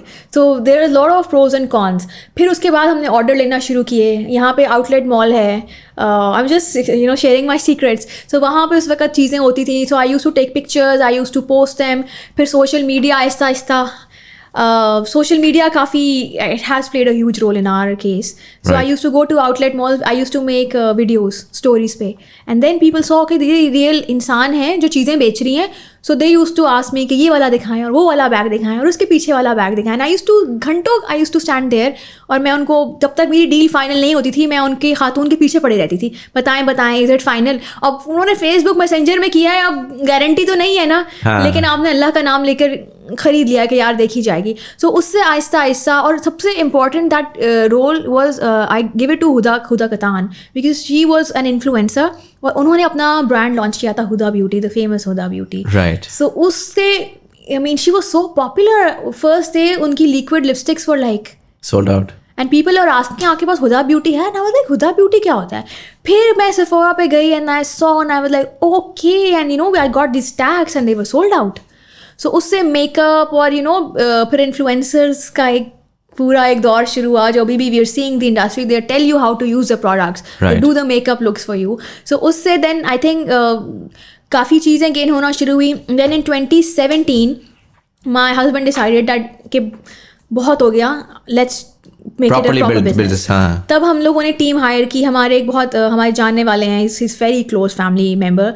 So he was doing a business and he liked the idea and he was like, I'll do it for you. So he's also co-founder in the business, Anas Arif. So hats off to him. We were here and he was there in Karachi and he helped us out. And फिर हमने team hire की. जो हमारे founding members थे, Mukeetan Mashwar, they're still with us. Touchwood. अभी तक जो हमारा सफ़र है उनके साथ है. Then they came and they were like fresh graduates and they joined us. And फिर हम लोगों ने वेबसाइट बनाई. फिर हम लोगों ने रॉयल रोडेल में एक हम लोगों ने जैसे कहते ना एक एग्जीबिशन किया. और पैसे नहीं थे, लेकिन फिर हमने और जो लोग सेलिंग करते थे उस वक्त, जो और लड़कियां बेच रही थी, उन सबके साथ मिलकर उनसे पैसे लिए and then we gave them stall space, और हमने अपना जो था पूरा एग्जीबिशन किया. It was a 1 day experience. बहुत लॉस हुआ. it was a huge loss. Like my husband went to Spain and वहाँ से उन्होंने ज़ारा की बहुत ज़्यादा इन्वेंट्री उठा ली. राइट. वो उठाई, और मेकअप का सामान मैंने यहाँ से फोरा से ऑर्डर किया. बहुत सारे बैग्स, जूते, कपड़े, जिसको हम लोग कहते हैं कि उसको पूरा हमने प्रॉपर तरीके से एग्जिबिट किया. मार्केटिंग के लिए हमारे पास पैसे नहीं थे. हमारा उस वक्त बजट क्या था आज ही मुझे याद है. मैंने मुशवार को भेजी थी. It was like 10,000 rupees influencer को देने के लिए, बिकॉज इन्फ्लुएंसर ऐसे थोड़ी आते हैं. तो जो हमारा बैग गाला था तो वो हमने किया, और I still give it to Anusha Ashraf and Sunita Marshall. मुझे लगता है जो लोग आपके साथ शुरू में, आपके गंदे दिनों में आपके साथ होते हैं ना, मतलब for peanuts, literally peanuts, they came in and they were like, okay, we will give hype to the show. So hats off to them. वो आई and then Yale Sarhadi, I know her from that time. She came in और उन्होंने अच्छा थोड़ा बहुत अपने Instagram पे दिया, और फिर हमने पता लगा PR activity कैसे होती है. So वो हमने. So this was happening in Karachi? This was happening in Karachi. In Karachi, interesting. Because we were in Karachi only. और उसके बाद हमें लगा कि यार अब बनाते हैं proper website. And let's go full throttle. उसके बाद फिर it was. And so today, if I were to ask you, what does Bag Gallery do? What are all the areas? अगर मैं एक नए बंदे को आप explain कर रहे हैं, in fact I'm the new guy. I haven't bought anything from Bag Gallery. Really? Probably not the target demographic there as well. But if you were to explain to me कि आप लोग क्या करते हैं, क्या industries को target करते हैं, कौन से different brands को target करते हैं, for the average consumer.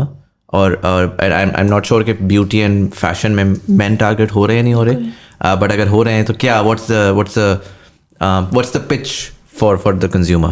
So basically it's an e-commerce portal, जिसमें हम ब्यूटी और फैशन की चीज़ें बेचते हैं. Obviously started off with bags and we added shoes. It was very women centric at that time. लड़कियों की चीज़ें थी. जब हमने ब्यूटी प्रोडक्ट्स ऐड करना शुरू किए इम्पोर्टेड, उस वक्त we saw the growth. Because उस वक्त लोगों को बहुत शौक होता था टार्ट और ये सारे ब्रांड्स के बारे में कि ये हम लोग पाकिस्तान में अवेलेबल नहीं थे इजीली. सो ये हमने ब्रांड्स इंट्रोड्यूस किए. It was fully imported kind of a portfolio. Assortment बहुत इम्पोर्टेड थी, लेकिन ऑब्वियसली इम्पोर्टेड में there is lot of limitations. लेके जाना, customs, it was quite difficult for us. Then we decided that now it's high time that we start introducing local products. Right. Then we pitched to these Unilevers and L'Oreals, and they got in with us for a campaign, and they loved how we did everything, and they saw the results. हमने जो campaigns बनाए उस ज़माने में White Friday, Black Friday ये चीज़ें हो रही थी, so we kind of celebrated on our website. And then उसके बाद फिर पोर्टफोलियो बड़ा होता गया. अब बैग गैलरी इट्स लाइक कि आपको वहाँ पे घर की भी चीज़ें मिल जाएंगी, लेकिन मेन फोकस हमारा beauty and fashion. Obviously for women it's 90% women, but for main also perfumes and shoes. अगर मैं ब्यूटी एंड फैशन करूँ तो क्या उसमें आता है? ब्यूटी के अंदर skin care, makeup, hair care, tools, beauty tools, right, like hands के नेल्स एंड फीट टूल्स, ये सारी चीज़ें. Make sense. And then perfumes, hair gels, इस तरह की चीज़ें भी आ रही हैं सारी. And then fashion के अंदर it's clothes and bags and shoes. Yeah, we have our own private label Vibe के नाम से. अच्छा, interesting. So we started making our own because we had so much data. Right. कि हम लोगों ने फिर अपना एक private label निकाला. So that was again a learning that happened around in 2020. So उससे पहले हम लोग थोड़ा सा फिर local जैसे brands हैं, for example हिमानी हैं, और इनके साथ we started and they saw the results. So बहुत सारे उसके बाद I think बहुत सारी celebrities हैं, they started launching their perfumes and their skincare and their makeup products. Obviously Musarat Misbah were doing from quite a long time. Then she came in. We also collaborated with Zero Makeup by Nabila. So she saw the idea, she liked it. So this is how we did. So it's mainly women focused, but yes, you will find something because आजकल के जो लड़के हैं, they are very well aware because of अब वो भी आ रहे हैं, मतलब even beard उसमें भी आ रहे हैं, उन सारी चीज़ों में भी आ रहे हैं. उसमें भी बहुत सी चीज़ें आ रही हैं. मुझे ये बताएं कि इसमें जो I'm trying to understand. There is Lam, yes, right? They're in fashion. They're similar. Would you say they're potentially a competition, or would you say that they're in a different business model altogether? लाम का business model, there's kind of a Venn diagram when it comes to fashion, but they're not in beauty and Of skincare. course, मैं अगर सिर्फ fashion की बात करूँ, Yeah, fashion में obviously there's little bit of similarities, but उनका scale is very different. हमारा is like we work on seasonal basis with lot of fashion brands, जिसमें आर्या बी और ये सारे हो गए हैं, तो उनके साथ जैसे उनकी launch होती है, so we work with them, but it's not like fully fashion, like क्या आपको हर चीज़ मिलेगी. सो उसमें हम लोगों ने थोड़ा सा अपने आप को सेपरेट करके रखा है, बिकॉज ऑब्वियसली बिजनेस मॉडल के चैलेंजेस भी होते हैं, लाइक क्रॉस स्टॉक रखना है या इन्वेंट्री में इन्वेस्ट करना है. So there is lot of mathematics that goes behind. तो उसमें आपको ये समझना है कि आपके कंज्यूमर को आपसे क्या चाहिए. आपके पास अगर ब्यूटी में साबुन भी है, हैंड वॉश भी है, सैनिटाइज़र भी है और बहुत ही बेसिक सा शैम्पू भी है. तो एक कंज्यूमर जिनको ये सब चीज़ें ख़रीदनी हैं वो आपके पास जाएंगे. अगर किसी को फ़ैशन लेना है वो शायद आपके पास आ भी जाएँ, बट एक हद तक आएंगे ना, बिकॉज सबके नेम सेट हो जाते हैं. सबका एक अपना अपना प्ले ग्राउंड है कि this is my ground. For us it has always been beauty has been the core. या fashion was there, it's still there. We do it seasonally हम लोग करते हैं. We work with lot of brands also, but our main forte has always been the beauty industry. Make sense. Beauty के अंदर and I want to get this out of the way because I remember bag gallery 1919-20 के आसपास, this was a thing in the influencer circles के bag gallery की products would come in and there were some issues with the genuinity of the products, right? And so I wanna ask you that generally the industry is ridden with copies. Premium industry है और चूँकि वो premium industry है तो हमेशा उसके अंदर वो even fashion में भी आ जाती है. like आप इनफैक्ट मैं पिछले दिनों पढ़ रहा था कि जो बॉलविन पेरिस है इधर दुबई में, that's fake. The one in mall of Dubai, that's always on sale by the way. तो वो उनकी वेबसाइट पे उन्होंने पूरा वो लगाया हुआ है कि जी फेक है, 2 नंबर है, वहाँ से ना खरीदें. So it's I mean you never know, right? Like main mall of Dubai में there is a Ballwin Paris, everybody is buying from there, it's fake. So उस कॉन्टेक्स्ट में पहले तो मुझे ये बताइएगा कि why was that such a thing, what happened there उस टाइम के अंदर, and how do you guys deal with counterfeit and क्योंकि ये for a consumer it's a big question mark. Probably इस वक्त कंज्यूमर का मसला ये नहीं है कि हमें चीज़ कहाँ से मिलेगी, वो गूगल कर लेते हैं और उनको चीज़ मिल जाती है. क्वेश्चन ट्रस्ट का होता है, बिल्कुल, राइट? इन पाकिस्तान में probably the biggest shift in terms of e-commerce has largely been trust, जिसकी वजह से कभी दराज उस तरह फ्लाई नहीं कर सका जिस तरह सूक और अमेजोन करता था. क्योंकि हमारे यहाँ आज तक हम उस इकोसिस्टम को नहीं डेवलप कर सके, चाहे वो रिव्यू से करें, चाहे वो दूसरी चीज़ों से करें. Tell me about that. देखिए, I am also a beauty influencer based in Dubai and I do not give any importance to fake products.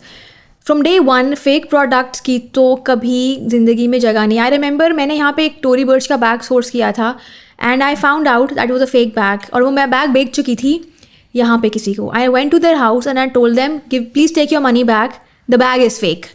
And the lady got so impressed and we were like, ये options है, ये सारी हमने आपको गलती से बेच दी है, ये हम वापस करा देंगे, लेकिन बैग फेक है. हम लोग literally I went to their house to return it. So इस अगर आप माइंड सेट के साथ जा रहे हैं from day one, fakes was never an option. मतलब fakes के तो बहुत ज़्यादा नुकसान आते हैं. एक तो कंज्यूमर की हेल्थ में भी नुकसान होते हैं, लेकिन उसको सही करने का तरीका ये था, you buy from authentic places. You know that बहुत सारी cult beauty हैं, Sephora हैं, there's sort of websites who only work with original products. So we have, or maybe आप उस ब्रांड की वेबसाइट से जाके कर लेना. हर ब्रांड की अपनी वेबसाइट है, उसमें चीज़ें बेच रहे हैं. ई-कॉमर्स है सो कॉमन नाउ, तो आप वहाँ से चीज़ें उठाते. इसीलिए हम लोगों ने, अगर फॉर एग्जांपल एक हुदा की पैलेट है, इट्स 10,000 रुपीज़ और एक 2,000 रुपये की मिल रही है, just use your common sense. वो पैलेट फेक हो गई. सो लोगों को लगता था कि 2,000 की कभी आपको नहीं मिलेगी और आइंदा भी नहीं मिलेगी. सो अगर आपने लेना है, पैसे डालने हैं, तो वो चीज़ आप सॉलिड चीज़ पे डालें, वरना आप नहीं डालें. अब इसको the bridge between the consumers and us, what was that bridge? That bridge was social media. Like I said earlier कि हम लोग जब भी ओरिजिनलिटी की बात करते थे, I literally used to go to the malls and I used to take pictures, outlet malls की, so people had that kind of understanding. और इस तरह से हमने अपनी टीम को भी ट्रेन किया हुआ था. Even now they're just telling me ये इस ब्रांड का बैग है, मैं देख के बाद में ये फेक है. I tell them no way. Fakes की तो जगह है ही नहीं.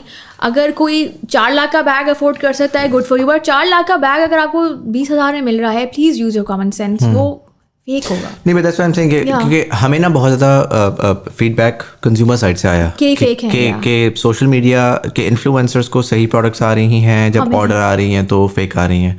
तो what was going on there that led to that feedback from the consumers? क्योंकि आप लोगों की उस पर तो प्राइसेस भी ठीक थी, कंज्यूमर तो अपने हिसाब से ओरिजिनली ऑर्डर कर रहा था, उसको अगर चीज़ें अप एंड डाउन आ रही हैं तो प्रोसेस के मसले हो सकते हैं। There has to be some explanation to you know. I'm coming to that, Muzammil. I think it was more of scaremongering. हमारे यहाँ थोड़ा सा ये चीज़ हो जाती है कि हल्की सी बात निकल आए तो people literally they got scared because सबको अपने पैसे अजीज़ होते हैं। लेकिन हमारे यहाँ yes, जब हमारा बिजनेस एकदम से बढ़ा, we were not ready for it, so हमारे ऑपरेशनल चैलेंजेस थे कि टाइम पे ऑर्डर्स डिलीवर नहीं हो रहे हैं, सही तरीके से डिलीवर नहीं हो रहे हैं, पैलेट्स अक्सर अभी भी टूट जाती हैं बिकॉज जो राइडर लेके जा रहे हैं उनको नहीं पता कि अंदर कितनी महंगी और कितनी नाजुक सी पैलेट है, तो वो उठाकर फेंक देते हैं। So we were not ready for it. लेकिन लोगों को हमने through social media, I think we done so many lives, we told them and I till today I vouch for it कि we never work with fake products at all. उसकी जगह है नहीं। हाँ, शायद टूटी हुई प्रोडक्ट मिलेगी, ख़राब मिलेगी, लिपस्टिक आपकी मेल्ट हो गई होगी, लेकिन वो जो मेल्ट हुई हुई लिपस्टिक है वो है ओरिजिनल। बिकॉज हम लोग खुद बैठ कर लाइक आई नो हम लोग कहाँ से चीज़ें सॉर्ट करते हैं, तो वो it always has to be original. लेकिन लोगों में आई थिंक उस ज़माने में yes that was more like लोग डर गए थे, लोगों को समझ में नहीं आ रही थी, they started giving review sometimes इस कभी प्लांट कर दिया जाता है। हमारे यहाँ थोड़ा सा ये है नेगेटिव की तरफ थोड़ा ज़्यादा रुझान होता है। आप एक हल्का सा नेगेटिव कमेंट कर दें उसके ऊपर लोग इन्फ्लुएंसर्स को नहीं छोड़ते, लाइक कोई चीज़ पसंद नहीं आई they start targeting them for no reason. तो वो एक थोड़ा सा कि फेक है but was never the reality, but we fought with it. Customer service को हमने अपने काम करना शुरू किया कि लोगों को सिखाया, बताया, और उसके बाद जब हमने दोबारा अपना इवेंट किया था ग्लैम फेस्ट, उस पर we converted the website into a shop, into a walk in mall, and people actually saw कि द ऑर्डिनरी के प्रोडक्ट्स हैं ये सब ओरिजिनल हैं। So we were there. मैंने बहुत लोगों को बेचे हैं, उनको दिखा के कि आप ये नहीं लें, आप ये लें, आपकी स्किन के लिए ये बेहतर है। सो आई थिंक उससे बहुत ज़्यादा credibility build hui, and obviously I think I was a beauty influencer, so I worked with a lot of brands here in UAE. So मैंने भी काफ़ी I played my role a lot in guiding my team and guiding the customers कि आप live session में जाकर बताएं। But I think वो trust build हुआ है, कहीं ना कहीं वो टैम्पर भी हो जाता है, बट आप अपनी तरफ से you do your best. Operational में इश्यूज हो सकते हैं but not the product. Make sense. 2020 में you guys got the first pre-seed probably around $1 million, and then 2021 में you announced $4 million. Tell me about first of all, how did you manage to raise funding for this? Considering the reason why I'm interested particularly in this product is because mostly जब startup का नाम आता है ना, generally funding की बात आती है तो स्टार्टअप का नाम आता है। स्टार्टअप का नाम आता है तो दिमाग में आता है कि यार मैं कोई ऐप बनाऊंगा जो कि पता नहीं कुछ न्यू हो जाएगी और दुनिया बदल देगी।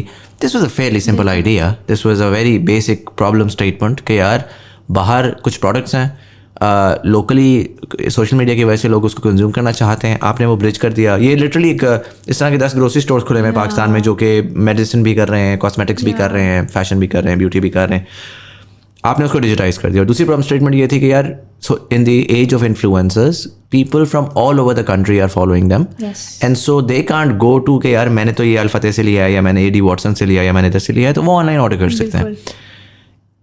उसके अंदर to get funding for such an idea breaks a lot of stereotypes, and that's something that I am big on because Pakistan does not need very innovative ideas. Pakistan को तो अभी basics चाहिए, done in a good way. Tell me how did you guys go out and pitch for this amount? आपने सोचा हुआ था कि यार अच्छा मैंने पैसे रेज करने हैं और मेरा ये विजन है, and दूसरा ये कि when you did get the money, 1 million the pre-seed and then 4 million after that, what did you allocate that money for? What was the purpose behind raising that money? In a lot of ways काफ़ी लोग ये भी करते हैं ना, वो कहते हैं कि यार ठीक है मेरा धंधा चल रहा है, मुझे तो पैसा चाहिए ही नहीं है, पैसा बन रहा है, मैं आहिस्ता आहिस्ता अपने कंफर्ट में ग्रो करूँगा। रेज का मतलब ये है कि यार मुझे परसेंटेज किसी और को देनी है और मेरा कंट्रोल चला जाएगा, so tell me about that fundraising experience. Our fundraising experience was very simple and very basic because हमें तो इतना पता भी नहीं था कि we are actually a startup. So my team and my husband, I was here. They went to one of these conferences जहाँ बहुत सारे startups आते हैं और VCs आते हैं. And then we opened our eyes कि okay, this is how the world is operating. So we got connected and the VC, he wanted to know what we do and they were like, we told them we are in beauty and fashion, beauty mainly. So he really got, because अभी भी अब तो ये थोड़ा mindset हो गया, it's like more like fintech. इस पे ज़्यादा लोग फोकस कर रहे हैं. So he really like the idea and then he was like, he guided us how this whole thing happened and then when you just go in it, when you go start swimming in the big sea, तब आपको पता लगता है कि ये percentages and evaluations and this and that and there's a whole new world that opened up for us. So our first funding was relatively easier. उस ज़माने में COVID आ गया था, so our sales went from this to this. Right. So it was a huge boom. People were ordering online because there was no other option. और लोगों ने बहुत shopping की थी, चीज़ें बहुत ख़रीदी थी. So उस वक्त we were really there and we were making money and we were all out. So उस वक्त फंडिंग मिलना, then even जो इन्वेस्टर्स का फंड जो इंटरेस्ट होता है वो भी ज़्यादा बढ़ गया because जो सॉ के e-com industry is growing world wide, Pakistan में ग्रो करिए, this is a right time and it happened for us and we understood उस वक्त कि बोर्ड मेंबर होंगे और ये होगा. So it's a proper formal setup and we thoroughly enjoyed it. So first funding was more like नीम बेहोशी में आपको मिल गई and जब मिल गई then we realized कि okay, this is a big thing. और उसका मकसद ये था कि वेयर हाउसिंग प्रॉपर हो जाए क्योंकि उस टाइम पे स्केल जो आ रहा था कोविड का, ऑपरेशनल इश्यूज जो हमारे थे, जो हमें समझ में नहीं आ रहे थे कि इतनी टीम बढ़ानी है क्योंकि इस वक्त social media was all crazy. Like हमें सोशल मीडिया पे एक दिन में कोई हज़ार DMs आते थे और एज ह्यूमन इट्स इम्पॉसिबल. अब आप किसी बच्चे को भी हायर करेंगे, वो 3 से सुबह 5 बजे तक वो सो जाएगा, उनसे नहीं हैंडल होता. और इतने बहुत ज़्यादा we were like all over the place. Facebook पे अलग आ रहे हैं, DMs पे आ रहे हैं, मतलब लिटरली कुछ समझ में नहीं आता. So we use that money to allocate. और उससे हमने अपना जो वेयर हाउसिंग फैसिलिटी थी उसको proper like as a assembly line, जैसे चीज़ कहाँ से उठानी है, बहुत टाइम लगा लेकिन that was it. And the other thing that we wanted to work on was our website. हमारी first website was on, apart from the Wix one that I made, it was on WordPress. और हमारी एक बार हमारी campaign थी white Friday की, पूरी website गिर गई. 2000 लोग आए और वो उड़ गई, क्रैश कर गई. एंड फिर सोशल मीडिया पे लोगों ने बोलना शुरू कर दिया कि these guys are fake और उनको तो पता ही नहीं. और we were literally crying कि ये हमारे साथ हुआ क्या है. सो जब हमें फंडिंग मिली, हम इससे पहले the money, the cash flow, it was family and friends and us. We put our lifetime savings in this startup because we really wanted this to work. So family से पैसे वैसे लिए हुए थे और उससे चल रहे थे. But then we understood कि यार this is how it should be. You need more money. इस तरह से तो आप बहुत hand to mouth रहेंगे. So when the funding came and then you grow, जाहिर है फिर आपकी वेबसाइट बेहतर होगी, आप ज़्यादा ऑर्डर्स ले पाएंगे, ज़्यादा कस्टमाइज होगी, लोगों को और समझ में आएगी. Then more people, more brands will be interested in working with you. आप ज़्यादा बेहतर चैनल्स यूज़ कर सकते हैं, आप टीम बड़ी कर सकते हैं, आप वेयर हाउस में ज़्यादा लड़के बिठा सकते हैं जो जल्दी एफिशिएंटली काम करेंगे, कस्टमर को उसका ऑर्डर. तो ये चीज़ें जब हमें समझ में आना शुरू हुई कि पैसे इसलिए ज़रूरी हैं. तो अच्छी फंडिंग फर्स्ट की and then second round was also, it was also done because somebody else saw the potential in the business. And funding में सबसे ज़्यादा पता है मुझे important चीज़ क्या होती है? It's the founders vision, founders mission and how they see the business. ये चीज़ें they play a huge role. Business तो है क्योंकि business में ups and downs होते रहते हैं, तो it's eventually because it's a very painful time period, back and forth. इतनी डेटा आगे पीछे it takes a year minimum. तो उसमें आपको you have to control yourself and you have to be very very patient with the whole process और उसको समझना और टाइम देना और बिजनेस को भी टाइम देना और जो भी VCs इंटरेस्टेड हैं उनको back and fourth knowledge, information, data, ये चीज़ वो चीज़. तो ये बहुत बैक एंड फोर्थ होता रहता है और आखिर में जाके टर्म्स एंड कंडीशन में फंस जाते हैं. लाइक ए ऊपर नहीं है और एन यहाँ full stop. It's very difficult process but obviously आप उसको you have to go through this. और फिर आखिर में जाके then things go well, you get in the money and then कि ओके ये पैसा मैंने यहाँ देना है, मैंने वहाँ देना है, थिंग्स लाइक दैट. सो उस तरह से हमने उसको मैनेज किया. We wanted to become like, आप खूब से खूबतर होते हैं, बेटर होने की कोशिश करते हैं. There is always room for improvement in every business. So for us even till date I want to do better than this. अगर मैं आज पाकिस्तान है, मुझे ग्लोबल जाना है, If I were to ask you, Pakistan में इस वक्त you have a proper warehouse now, चीज़ें सारी proper हो रही हैं, customer support है, website आपने WordPress से पे Shopify पे कर ली जी या बिल्कुल Magento पे कर Shopify ली? Plus पे चले गए, फिर हम Right. ज़्यादा अपग्रेड हो गए. Right. And in terms of जो अब इस वक्त आपका जो scale है, I'm trying to understand the business model here, particularly in the context of what happened in 2022 till date. जिसमें एक डोमिनोज की तरह आपको कोलैप्स होता हुआ नज़र आया, राइट? सो 2020 से लेकर 2022 तक lots of free money, lots of free dollar available in the market. Yes. And so you're seeing startups here and there, and Pakistan में एक boom cycle आया startups का, जिसमें everybody was playing the valuation game उस point के ऊपर आके, और एक point आया जब वो एकदम से flip हुआ, और जब वो flip हुआ तो collapse हुआ डोमिनो की तरह. और आज अगर आप VCs से बात करें, even analysts बहुत सारे ये कहते हैं कि यार अब जो पैसा लग रहा है वो fundamentals पे लग रहा है, अब जो है वो इस पे लग रहा है कि यार कौन कितना अर्सा survive कर सकता है. आपके अपने जो one of the oldest VCs Faisal Aftab साहब, we had a conversation with him and he said कि मैं अपने सारे फाउंडर्स को यही कह रहा हूँ कि hold of as long as you can, that the money is going to be there but it's not going to be as readily available, right? And so काफ़ी हद तक हुआ ये कि जो जिस तरह आप एक बिजनेस हैं, आप फंडामेंटल्स पे चल रहे थे कि यार मैं इतना माल ख़रीदूँगा, इतना माल बेचूँगा, इतना मेरा मार्जिन होगा. वो मार्जिन मैं अगर साल में इतना माल बेचता रहूँ तो मेरा इतना मार्जिन आएगा, मेरी एक अच्छी गाड़ी आ जाएगी, मैं अच्छी यूनिवर्सिटी में बच्चे को भेज दूंगा, मैं एक प्लॉट ले लूँगा, राइट? जब आप फंडिंग लेते हैं तो VC इस सोच में आ रहा होता है कि यार व्हाट, आपका जो मार्जिन था ना, उस मार्जिन को मैं 10x कर लूँ, 20x कर लूँ, 40x कर लूँ, जिसकी वजह से आप बहुत सारा पैसा पंप करते हैं. और जब वो पैसा पंप करते हैं तो कोर बिजनेस चेंज होता है थोड़ा सा, बिल्कुल, राइट? कॉस्ट्स काफ़ी दफ़ा बढ़ जाती हैं. And historically the VCs were pushing people to play a game that would grow the business very rapidly, but जो core profitability थी वो बिल्कुल टैंक कर जाती थी. Absolutely. अगर आज मैं आपसे पूछूं, आपका जो ओवरऑल बिजनेस है उसके फंडामेंटल्स को मद्देनजर रखते हुए, what's the profitability looking like? अगर मैं कहता हूं कि जी आपकी लास्ट फंडिंग हुई है 4 million की 2021 में, without any other funding that comes in, let's say for the next 5 years, do you think you can comfortably sustain and make some money out of it as well? So Muzammil, obviously after 2022, when you're flying high and everybody else is flying high, so you put a lot of money in marketing and you do these. We did this Glam Fest, पहले कराची में किया, लाहौर में किया.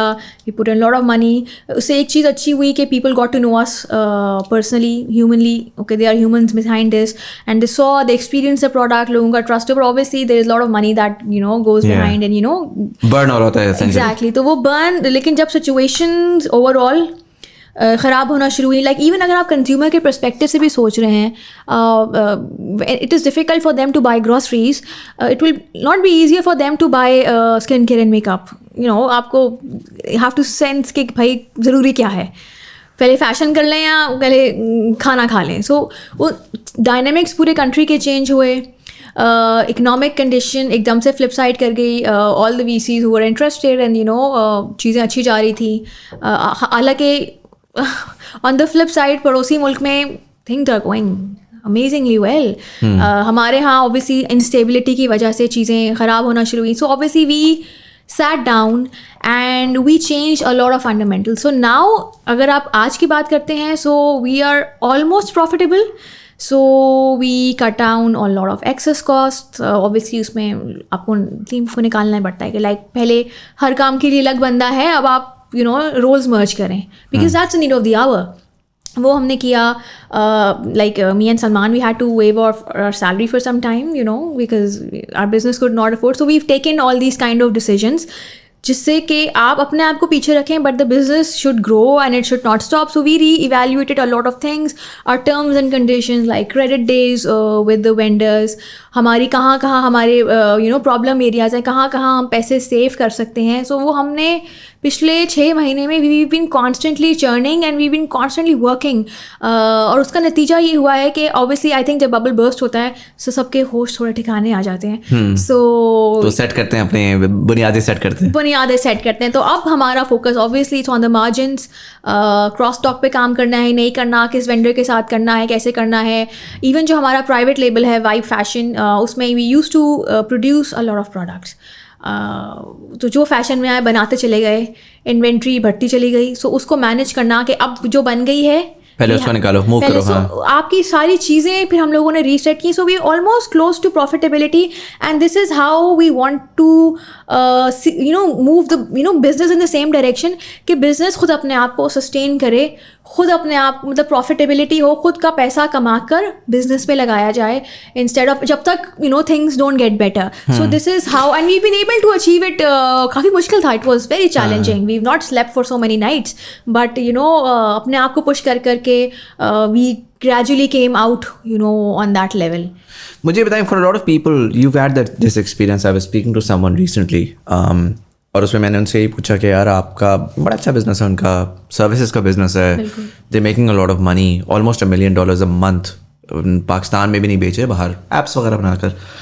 So I asked them, I said, listen, you're in a you're at the forefront of the industry, AI में काम कर रहे हैं वो.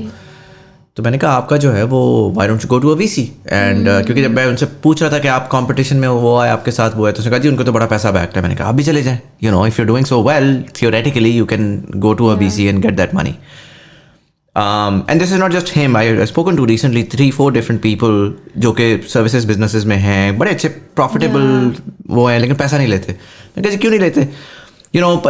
पता नहीं, रिस्क है. अब हमने उनका इतना सारा पैसा ले लिया, मार्केट्स तो सुबह शाम फ्लिप कर रही हैं, राइट? हमने पैसा ले लिया, पैसा डूब गया, तो फिर कौन जिम्मेदार होगा? अच्छा, अब टेक्निकली तो मैं आपके बारे में भी कह सकता था कि यार ब्यूटी का एक प्लेटफॉर्म है ना, आज आप हैं कल कोई और हो सकता है पोटेंशियली. वो तो ट्रस्ट की बात है, कौन ट्रस्ट करे और कौन पहले आगे चला जाए. सो इन पाकिस्तान हम what we do is we don't like to collaborate as a people.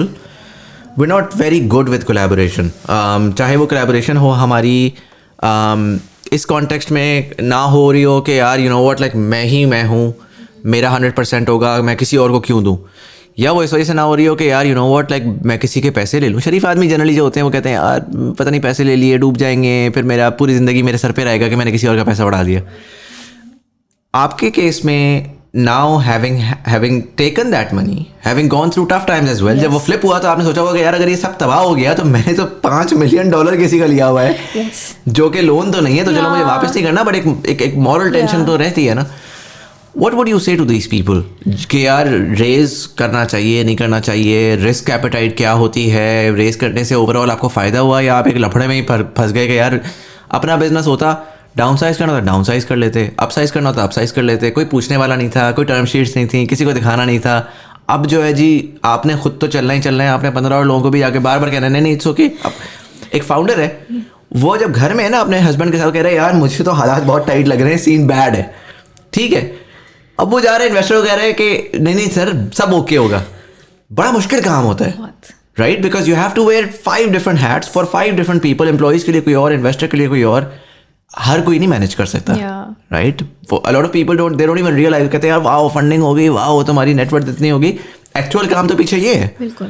सो इस कॉन्टेक्स्ट में now having gone through the up and the down and the stability at this point in time, do you think raising capital was a good idea? Absolutely. देखें मुज़म्मिल, हमारे यहाँ लोग होते हैं who have generational wealth and then there is like a whole lot of talented people who don't have generational wealth. लेकिन वो talent दुनिया के सामने लाना और अपने आई थिंक कंट्री का नाम रोशन करना बहुत ज़रूरी है. तो उसके लिए definitely VCs come in and I do not find कि it's a very bad game altogether. And अगर आपका माइंडसेट ये है कि you do not want any kind of, आपको शरीक नहीं करना किसी और को बिजनेस में, तो वो आपका एक थॉट प्रोसेस है. May be it's working for you, but for us who do not have generational wealth, हमारे लिए तो हमें ज़रूरी है कि एक धक्का मिलना ज़रूरी है ताकि ये आइडिया और लोगों तक जाए. और मतलब जब एक आइडिया है वो स्केलेबल है, प्रॉफिटेबल भी है, ग्रोथ भी उसमें है, तो क्यों ना उसको VCs की और वो आपको पैसे कमा के भी देगा आगे 5-10 सालों में वो आइडिया आपको, तो उसमें इन्वेस्ट करना बहुत ज़रूरी है. लेकिन मुझे ये समझ में नहीं आता कि जो ये थॉट प्रोसेस है कि हम किसी कोई शरीक ना हो या नहीं हो, वो आई थिंक बिकॉज देखिए पूरी दुनिया में VCs, ये तो नहीं कि हाल ही पाकिस्तान में हो रहा है, all over the world Silicon Valley उनको भी क्रैश हो गई at point of time, but it's not, they not saying that startups को वो देना बंद हो जाएंगे. Obviously there ups and downs, वो चीज़ें आपकी होती हैं, but then you have to stay strong, you have to believe in yourself, you have to believe in the idea. Like for example, आज से कुछ अर्से पहले I was thinking to go into sustainability and going green and all that, but then things started going so bad that you specially in Pakistan आपको होता है कि okay maybe I have to hold this idea for some time. I wanted to launch my skincare brand. It was almost locked. Everything was done. But then again, you were like, okay, maybe just hold on this dream for some time and let's just wait how things are. So उसमें I think और जहाँ तक VCs की बात है, जब उन्होंने पैसा लगा दिया, they like the founder, they like the idea. I think most of the times they also know कि this is a global situation और इसका काफ़ी hit आ रहा है पाकिस्तान में, हर एक उस पे आ रहा है, so they kind of understand it.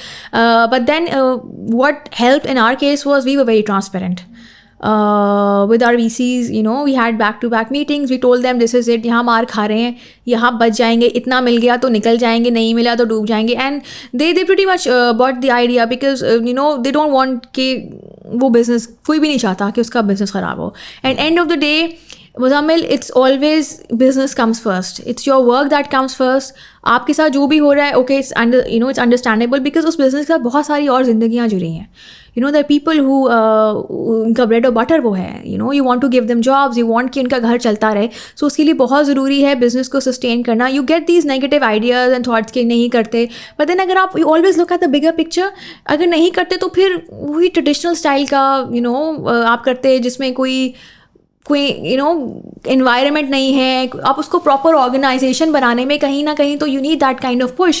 And I think उसमें obviously वो यही होता है ना, जब अच्छे टाइम होते हैं तो सब कहते हैं कि यार यही इससे बेहतर कुछ है ही नहीं, जन्नत यही है. जब बुरे टाइम होते हैं तो ये तो जहन्नुम है और बस सब फंस गए उसमें आगे. आई फील लाइक वो बुरा टाइम आया, वो सेंटिमेंट फ्लिप हुआ. अगर मैं इसमें थोड़ा सा स्विच करूँ and I ask you about the model. Look, when you were doing a business, again like I said, when you're doing a business, the idea is I'll build a business, I'll make money, I'll provide a product or a service. I'll make money. That money is mine. साल के आखिर में भी अगर मैंने थोड़ा सा structure कर लिया, मैंने साल के आखिर में स्ट्रक्चर किया, यार इतनी तनख्वाहें निकली, इतना मेरा प्रॉफिट आया, वो प्रॉफिट आया मेरी जेब में, या मैं उस प्रॉफिट को वापस बिजनेस में इन्वेस्ट कर दूंगा, या वो प्रॉफिट आया मेरी जेब में, मैंने प्लॉट ले लिया, गाड़ी ले ली, व्हाटएवर. हर इंसान की अपनी रिक्वायरमेंट है. जब आप वीसी के बिजनेस के अंदर घुसते हैं, सो मैं कहता हूँ कि यार वीसी आया, उसने आके 5, 10, 20, 25, 30% लगा लिया और एक पैसा लगा लिया. अब वीसी को इससे more often than not, private equity को फर्क पड़ता है, वीसी को इससे फर्क नहीं पड़ता कि आपने प्रॉफिट कमाया या नहीं कमाया. वीसी को फ्लिप करना है अपना पैसा, right? So my question is just trying to understand from your experience, let's say 3 years from now, VC जो है, आपका बिजनेस जो है वो साल का 10 करोड़ रुपया एक्सेस प्रॉफिट कह लें उसको, वो जनरेट करता है. आपके केस में वो 10 करोड़ रुपया जो है वो किस तरह से होगा? Will that basically get divided upon the 100% percentage के ऊपर, जिसकी जो परसेंटेज है, या will that consistently be reinvested into the business so that the business can scale, so that the VC can multiply their invested money? VC का basically तो ये ना कि वो 40 कंपनियों में इन्वेस्ट कर रहा है, वो कह रहा है यार मुझे 10x रिटर्न चाहिए, क्योंकि उसमें से 30 फेल हो रही हैं, 10 में से मैं 10-20x निकाल के मैं ओवरऑल पैसा बना लूँगा. मॉडल ऑफ इन्वेस्टमेंट ही वही है. सो that just changes the way that your business is run also. It's not just taking money. काफ़ी दफ़ा ऐसे होता है कि VC आता है तो VC साथ अपने certain वो लेकर आता है, whispers लेकर आता है कि यार अब ये करो, अब ये करो, अब ये करो. अच्छा तुम पाकिस्तान में तुम्हें पैसा कमा लिया है, उस पैसे से अभी प्लॉट ना लो. ऐसा करते हैं ना 4 और मार्केट में, साउथ अफ्रीका भी चले जाते हैं, इधर भी चले जाते हैं. So now you're forced to run a business it's lots of pumping into the business to scale it, so that 20% shareholder can double their money. Yes. In your case, do you think you have that pressure to be able to, and in terms of the evolution of the business, again just trying to understand कि आपके case में अगर वो 10 करोड़ रुपया आता है और वो प्रॉफिट बनता है तो क्या वो वापस इन्वेस्ट होगा, या आप उसमें से एक्सट्रैक्ट करके आप वीसी को उसकी परसेंटेज दे सकते हैं? You have that authority to make that decision कि उसको उसकी परसेंटेज दी, अपने पास अपनी परसेंटेज रखी और मैंने डिसाइड करना है कि इस साल हमने स्केल करना है या हमने प्रॉफिट जेब में लेकर जाना है. I think for us, पहले मैंने बोला है, for us business comes first, and you want to put the business on certain level. So उस benchmark के लिए ज़रूरी है कि आप जितना प्रॉफिट आपने निकाला है आप क्योंकि देखें मुजम्मिल पैसे से पैसा बनता है, और अगर आपके अंदर इतना है कि you want the business to scale, तो उसके लिए वो पैसा, प्रॉफिट का पैसा आप डालेंगे ताकि वो और बड़ा होगा डेफिनेटली। फिर जब लॉन्ग टर्म में मे बी लाइक 10 years और 5 years फ्रॉम नाउ जब वो इतना मेच्योर हो जाता है, somebody acquires it और you merge with someone, so उसमें भी VC का ही फ़ायदा, it's going in the bigger tank now. नहीं, so that's what my understanding is, that now the goal has changed from making it a profitable entity and making money to growing so big and then potentially getting acquired or merging with someone and then taking that sort of so basically फर्क ये हो गया ना, आप बजाय इसके सारा पैसा साथ पैसा बनाएं जी, आप मेहनत करें, आखिर में एक पे आउट लें जो कि इट्स अ पे out for a life time वाली situation. Is that how it is normally? Yeah, this is how it should be कि यार आखिर में एक बार जस्ट पहुंचा दें, उसको स्केल कर दें, उसके बाद आखिर में निकालें, बिकॉज अगर आप बार बार उसमें से निकालते रहेंगे ना, सही नहीं होता. और आई थिंक VCs भी when they're investing in it, they are here for a long time. वो लॉन्ग टर्म फ़ायदा देखते हैं, और फ़ायदा हमेशा देखें लॉन्ग टर्म में होता है. You should not be so short sighted कि आप बोलें कि बस मैं अब 3 साल के लिए हूँ और मैं 3 साल के लिए निकल जाऊँ, बिकॉज ब्रेक इवन होते होते कभी कभी 5 साल लग जाते हैं. सो और जब ये पूरा ये जो चल रहा था, एक हवा चल रही थी, was none of the startups were profitable. I have to be very honest. They were just playing on this growth और इवैल्यूएशन और स्केल के ऊपर चल रहे थे. Profitability was nowhere in sight, nobody was talking about it. अब ये बातें आना शुरू हुई हैं प्रॉफिटेबिलिटी की, उससे पहले नहीं हो रहा था, बिकॉज और VCs भी सोचे थे कि अगर 5 years फ्रॉम नाउ और may be 10 years from now. So I think this is how you should be directing. And हमारा भी यही है, वी जस्ट वांट कि let's just put in the profit in the business और पैसे बनाए, like you scale the business a little bit more, obviously, because you have contained your business abhi at certain point, but long term you want to grow the business, you want to उसको आगे भी तो बढ़ाना है ना, वहीं पे तो नहीं खड़े रहना. तो उसके लिए क्या ज़रूरी है that you make more investments and you put in money so that it goes, and then जब वो इतना mature हो जाएगा कि somebody is interested in it, then you can let it go, hand it over, get your thing and maybe start something new. So this is the mindset where, लेकिन अभी फ़िलहाल for us it's like, and even from VCs are very clear also for us also, they just want to they want it to scale, they just want it to be profitable and all that, and we are working on that. We're pretty much aligned on the in terms of growth. अभी तो खैर हालात बड़े ख़राब हैं, बल्कि in fact before the growth question I have to ask you, there was an import ban in Pakistan, that was a problem. आप जितना भी localize कर लें beauty को, fashion not so much, fashion is largely localized in Pakistan, अगर करना चाहें beauty को आप जितना भी localize कर लें, an average influencer gets up and starts her own skincare brand that's from Pakistan, but essentially it's coming from China, right, or some other market. Pakistan does not produce ground up, चलें को natural वगैरह type जो हैं वो थोड़े से skin care या वो कर भी लेंगे ऑर्गेनिक, बट लार्जली ब्यूटी की जब बात करें वो सारा बाहर से आ रहा है. परफ्यूम्स भी पाकिस्तान में लोग बनाते हैं, उसका मटेरियल बाहर से आ रहा है, असेंबल हो रहा है पाकिस्तान में. So when the import ban happened, how much did that impact your business? एक तो directly there's a percentage of products that you are directly moving from global markets to Pakistan, but separately there are a lot of local brands जो कि खुद पाकिस्तान में हैं लेकिन उनका माल भी बाहर से आ रहा है. In fact I was speaking to L'Oreal at one point during the import ban, and they told me कि जो उनकी products हैं import वाली, they had to scramble around to localize that one way or the other because बाहर का तो कोई scene ही नहीं था, shelves were empty.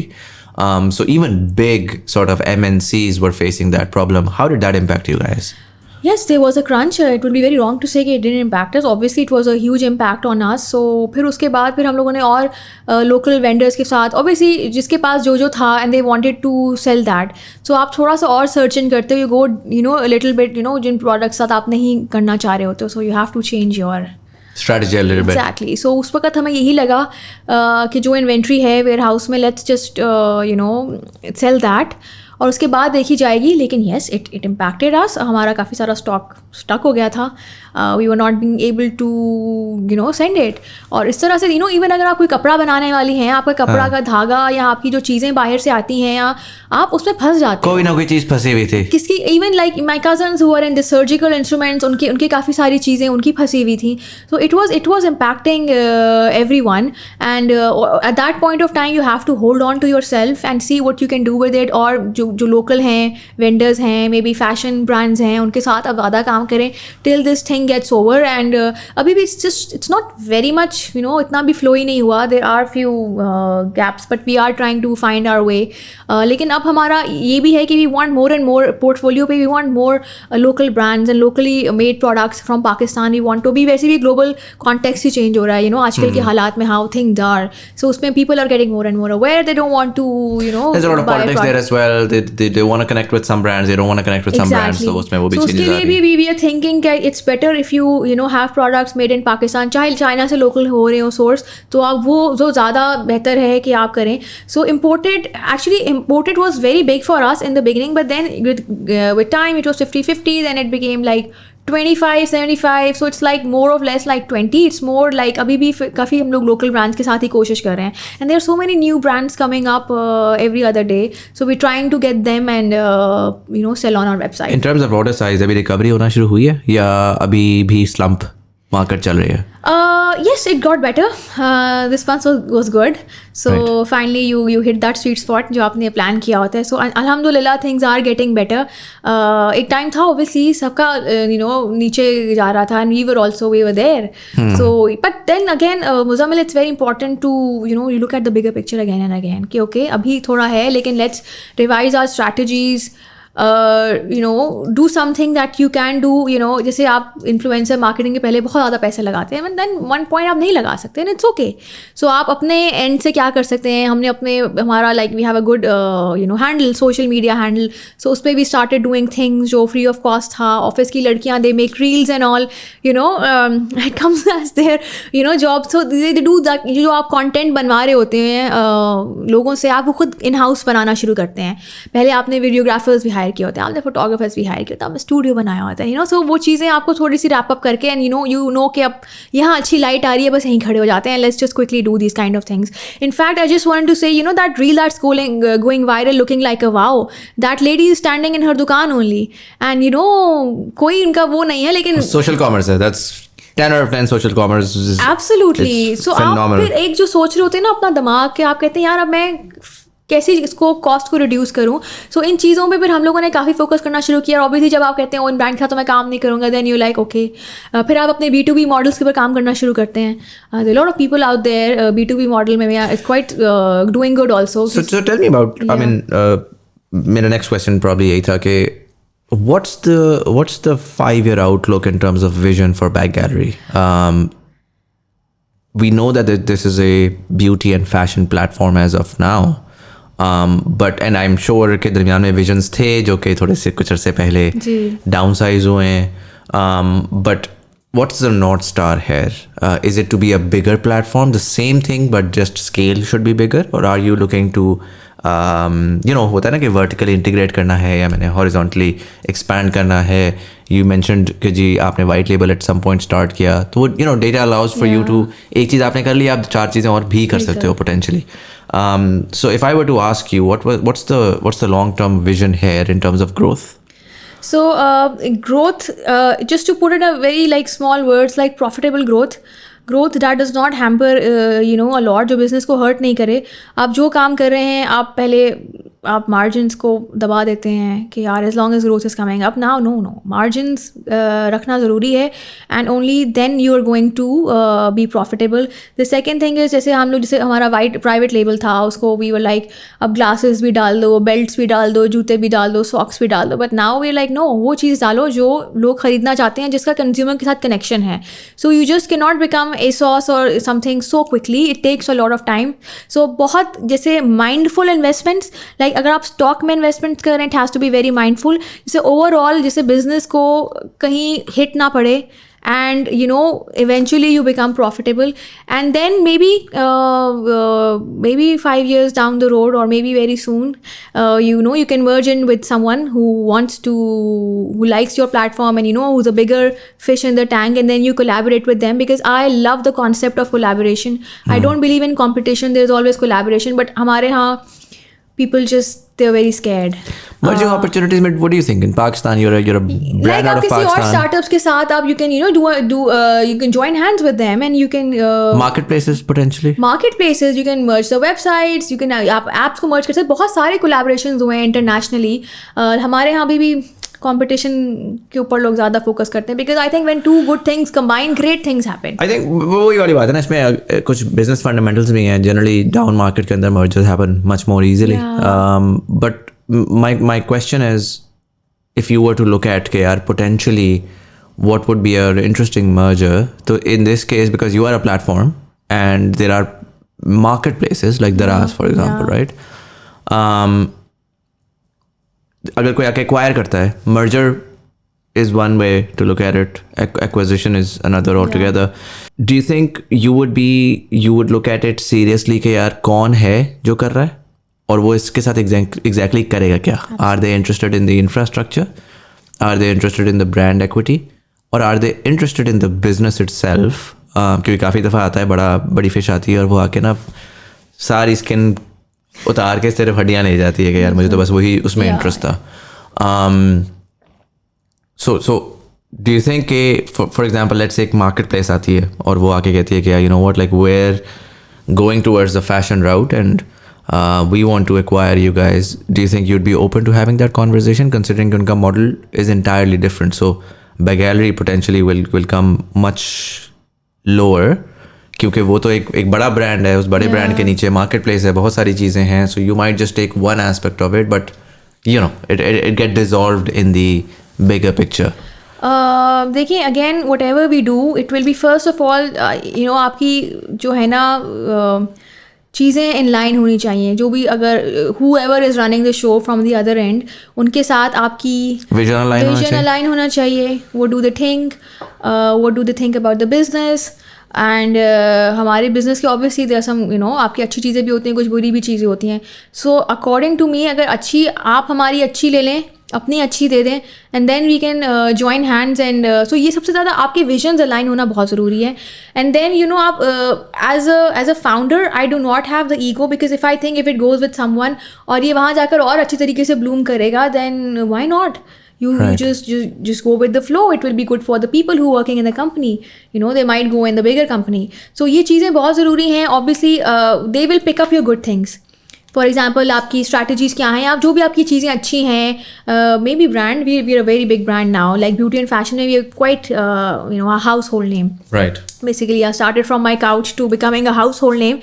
So I've seen all that journey. So there are companies who might be interested कि हम इनकी ये चीज़ें उठाएं because उसमें obviously आपको कई चीज़ें let go करनी पड़ती हैं और कई चीज़ें but again it's a bigger interest of the business कि दोनों business combine होंगे, बड़े होंगे, यू नो ऑर्डर ज़्यादा होंगे, कंज्यूमर में पेनिट्रेशन ज़्यादा होगी, टेक के अलावा टेक अच्छा होगा, आपकी वेयर हाउसिंग फैसिलिटीज़ अच्छी होंगी. So there are so many synergies when they align. I think great things happen. So as you need to know कि आप वो आपका क्यों एक्वायर करना चाह रहे हैं. So you know need to have that kind of motive behind. Makes sense. Yeah. Makes sense. Man, I'm going to wrap this up. Yeah. This was incredibly insightful. We're at the 2-hour mark. I think so. I think थोड़ा पहले recording start कर ली थी, so maybe we're at the 1 hour 45 minute mark. This is interesting जो आपने खासकर आखिरी बात बोली because उड़ती उड़ाती मुझे खबर ये आई थी कि तुर्की की एक ऑर्गेनाइजेशन है जो दराज में इंटरेस्टेड है और वो फैशन बैक्ड है और वो दराज को फैशन पे स्केल करना चाहती है. तो इट्स इंटरेस्टिंग कि हम पाकिस्तान में भी फैशन और ब्यूटी की एक्विजिशंस एंड मर्जर्स की बात कर रहे हैं. May be will might see a consolidation happen sometime in the future. I am gonna ask you one last question. I ask all of my guests and I want your insight on that. You've lived in Middle East for the last 12 years? More than 12 years. More than 12 years. 3, I think, in Saudi and then the remaining in Dubai. You've actively gone back and forth to Pakistan. You have your entire business in Pakistan. How do you see Pakistan of 2050, 27 years from now, knowing all of what you know now, seeing all of what you've seen? And इसमें मैं caveat add करूँगा कि don't give me ifs कि अगर ये हो गया तो ऐसा होगा. And don't tell me there is a huge youth population. जो है उसको एक्स्ट्रापोलेट अगर आप करें कि जो इस वक्त है अगर कुछ चेंज ना किया जाए तो आपको 27 साल बाद के पाकिस्तान कैसा दिख रहा है? Pakistan will bounce back. Pakistan has always bounced back. Because there is so much talent in Pakistan. I mean, look at the ideas. जो भी स्टार्टअप्स आए हैं, जब अच्छे टाइम्स आए, हमने बड़े अच्छे स्टार्टअप्स देखे हैं, बड़े ज़बरदस्त आइडियाज़ देखे हैं, उनको स्केल होते हुए देखा है. तो इसमें Pakistan will always bounce back, and I think we will be more tech integrated like our Parosi Mulk. They're very, very high, they're very, very good in tech. We're still a little behind, but we are not going to be that behind. I would like, inshallah, I will see days when people will be ordering fuel online like we do over here. So we are not away from that time, because एक तो ये है कि world is becoming more like a global village. So ideas बहुत आगे पीछे होते हैं. I'm sure there are a lot of, एक नहीं 10-12 पाकिस्तानी बेस्ड स्टार्टअप्स को इंटरनेशनली जो कंपनीज हैं वो उठाएंगी और उनके साथ मर्जर्स करेंगी, and then we will go out all global. So I have really good hopes from our country. I think but we just need to have positive mindset. I think वो बहुत ज़रूरी है, because बीच में हम लोग सब बहुत negative हो जाते हैं हालात को लेकर. हमें लगता है कि शायद पाकिस्तान का कुछ नहीं बनेगा. आई थिंक ये कहना गलत है. पाकिस्तान का बहुत कुछ बना है. We just need to have that kind of mindset, और inshallah things will go in the right direction. Makes a lot of sense, Minna. Thank you so much for coming in and sharing all that insight. Thank you so much for having me. And for all of you guys, thank you so much for watching. अगर आपके episode पसंद आए और दोस्तों के साथ जरूर share करिएगा. यूट्यूब वाले लाइक का बटन दबाएंगे, एंगेजमेंट बढ़ेगी, ज़्यादा लोगों तक हमारी कन्वर्सेशन पहुंचेगी. ऑडियो प्लेटफॉर्म वाले सब्सक्राइब का बटन दबाएंगे, आने वाले एपिसोड्स की आपको नोटिफिकेशन मिलेगी. हमने जो भी डिस्कशन की है, what are your thoughts? Let me know in the comment section below. What do you think about startups? What do you think about the VC model of funding? What do you think about the valuation game जो कि 2022 में हमने पाकिस्तान में बहुत ज़्यादा देखी? Do you think startups चल सकती हैं पाकिस्तान में? डू यू थिंक स्टार्टअप्स का फ्यूचर है पाकिस्तान में? What are your thoughts on this sort of sentiment reversal? पहले एक रिवर्सल 2022 में आया था, जिसमें 2022 में लोग कह रहे थे कि अब तो यूनिकॉर्न आया ही आया. फिर 2023 में लोग कह रहे थे कि स्टार्टअप्स चल ही नहीं सकती. फिर हम फाइनली अब एक और रिवर्सल की तरफ जा रहे हैं, जिसमें एजुफाई अनाउंसमेंट हुई, क्रेव मार्ट की अनाउंसमेंट हुई, and so we're finally beginning to get some. और इनफैक्ट 5 और स्टार्टअप्स का मैंने भी रिसेंटली देखा कि छोटे टिकट आइटम्स पे उनकी भी इन्वेस्टमेंट्स हुई हैं. सो वेर फाइनली सीइंग कि अच्छा अब वो the worst has passed and we're now moving towards stability, not just within startups but overall जो हमारे मैक्रो इकोनॉमिक इंडिकेटर्स हैं. What are your thoughts? Let me know in the comment section below. But anyways, this was Sayyid Muzammil Hasan Zaidi. You're watching Thought Behind Things. Thank you so much for watching, and I'll see you in the next one.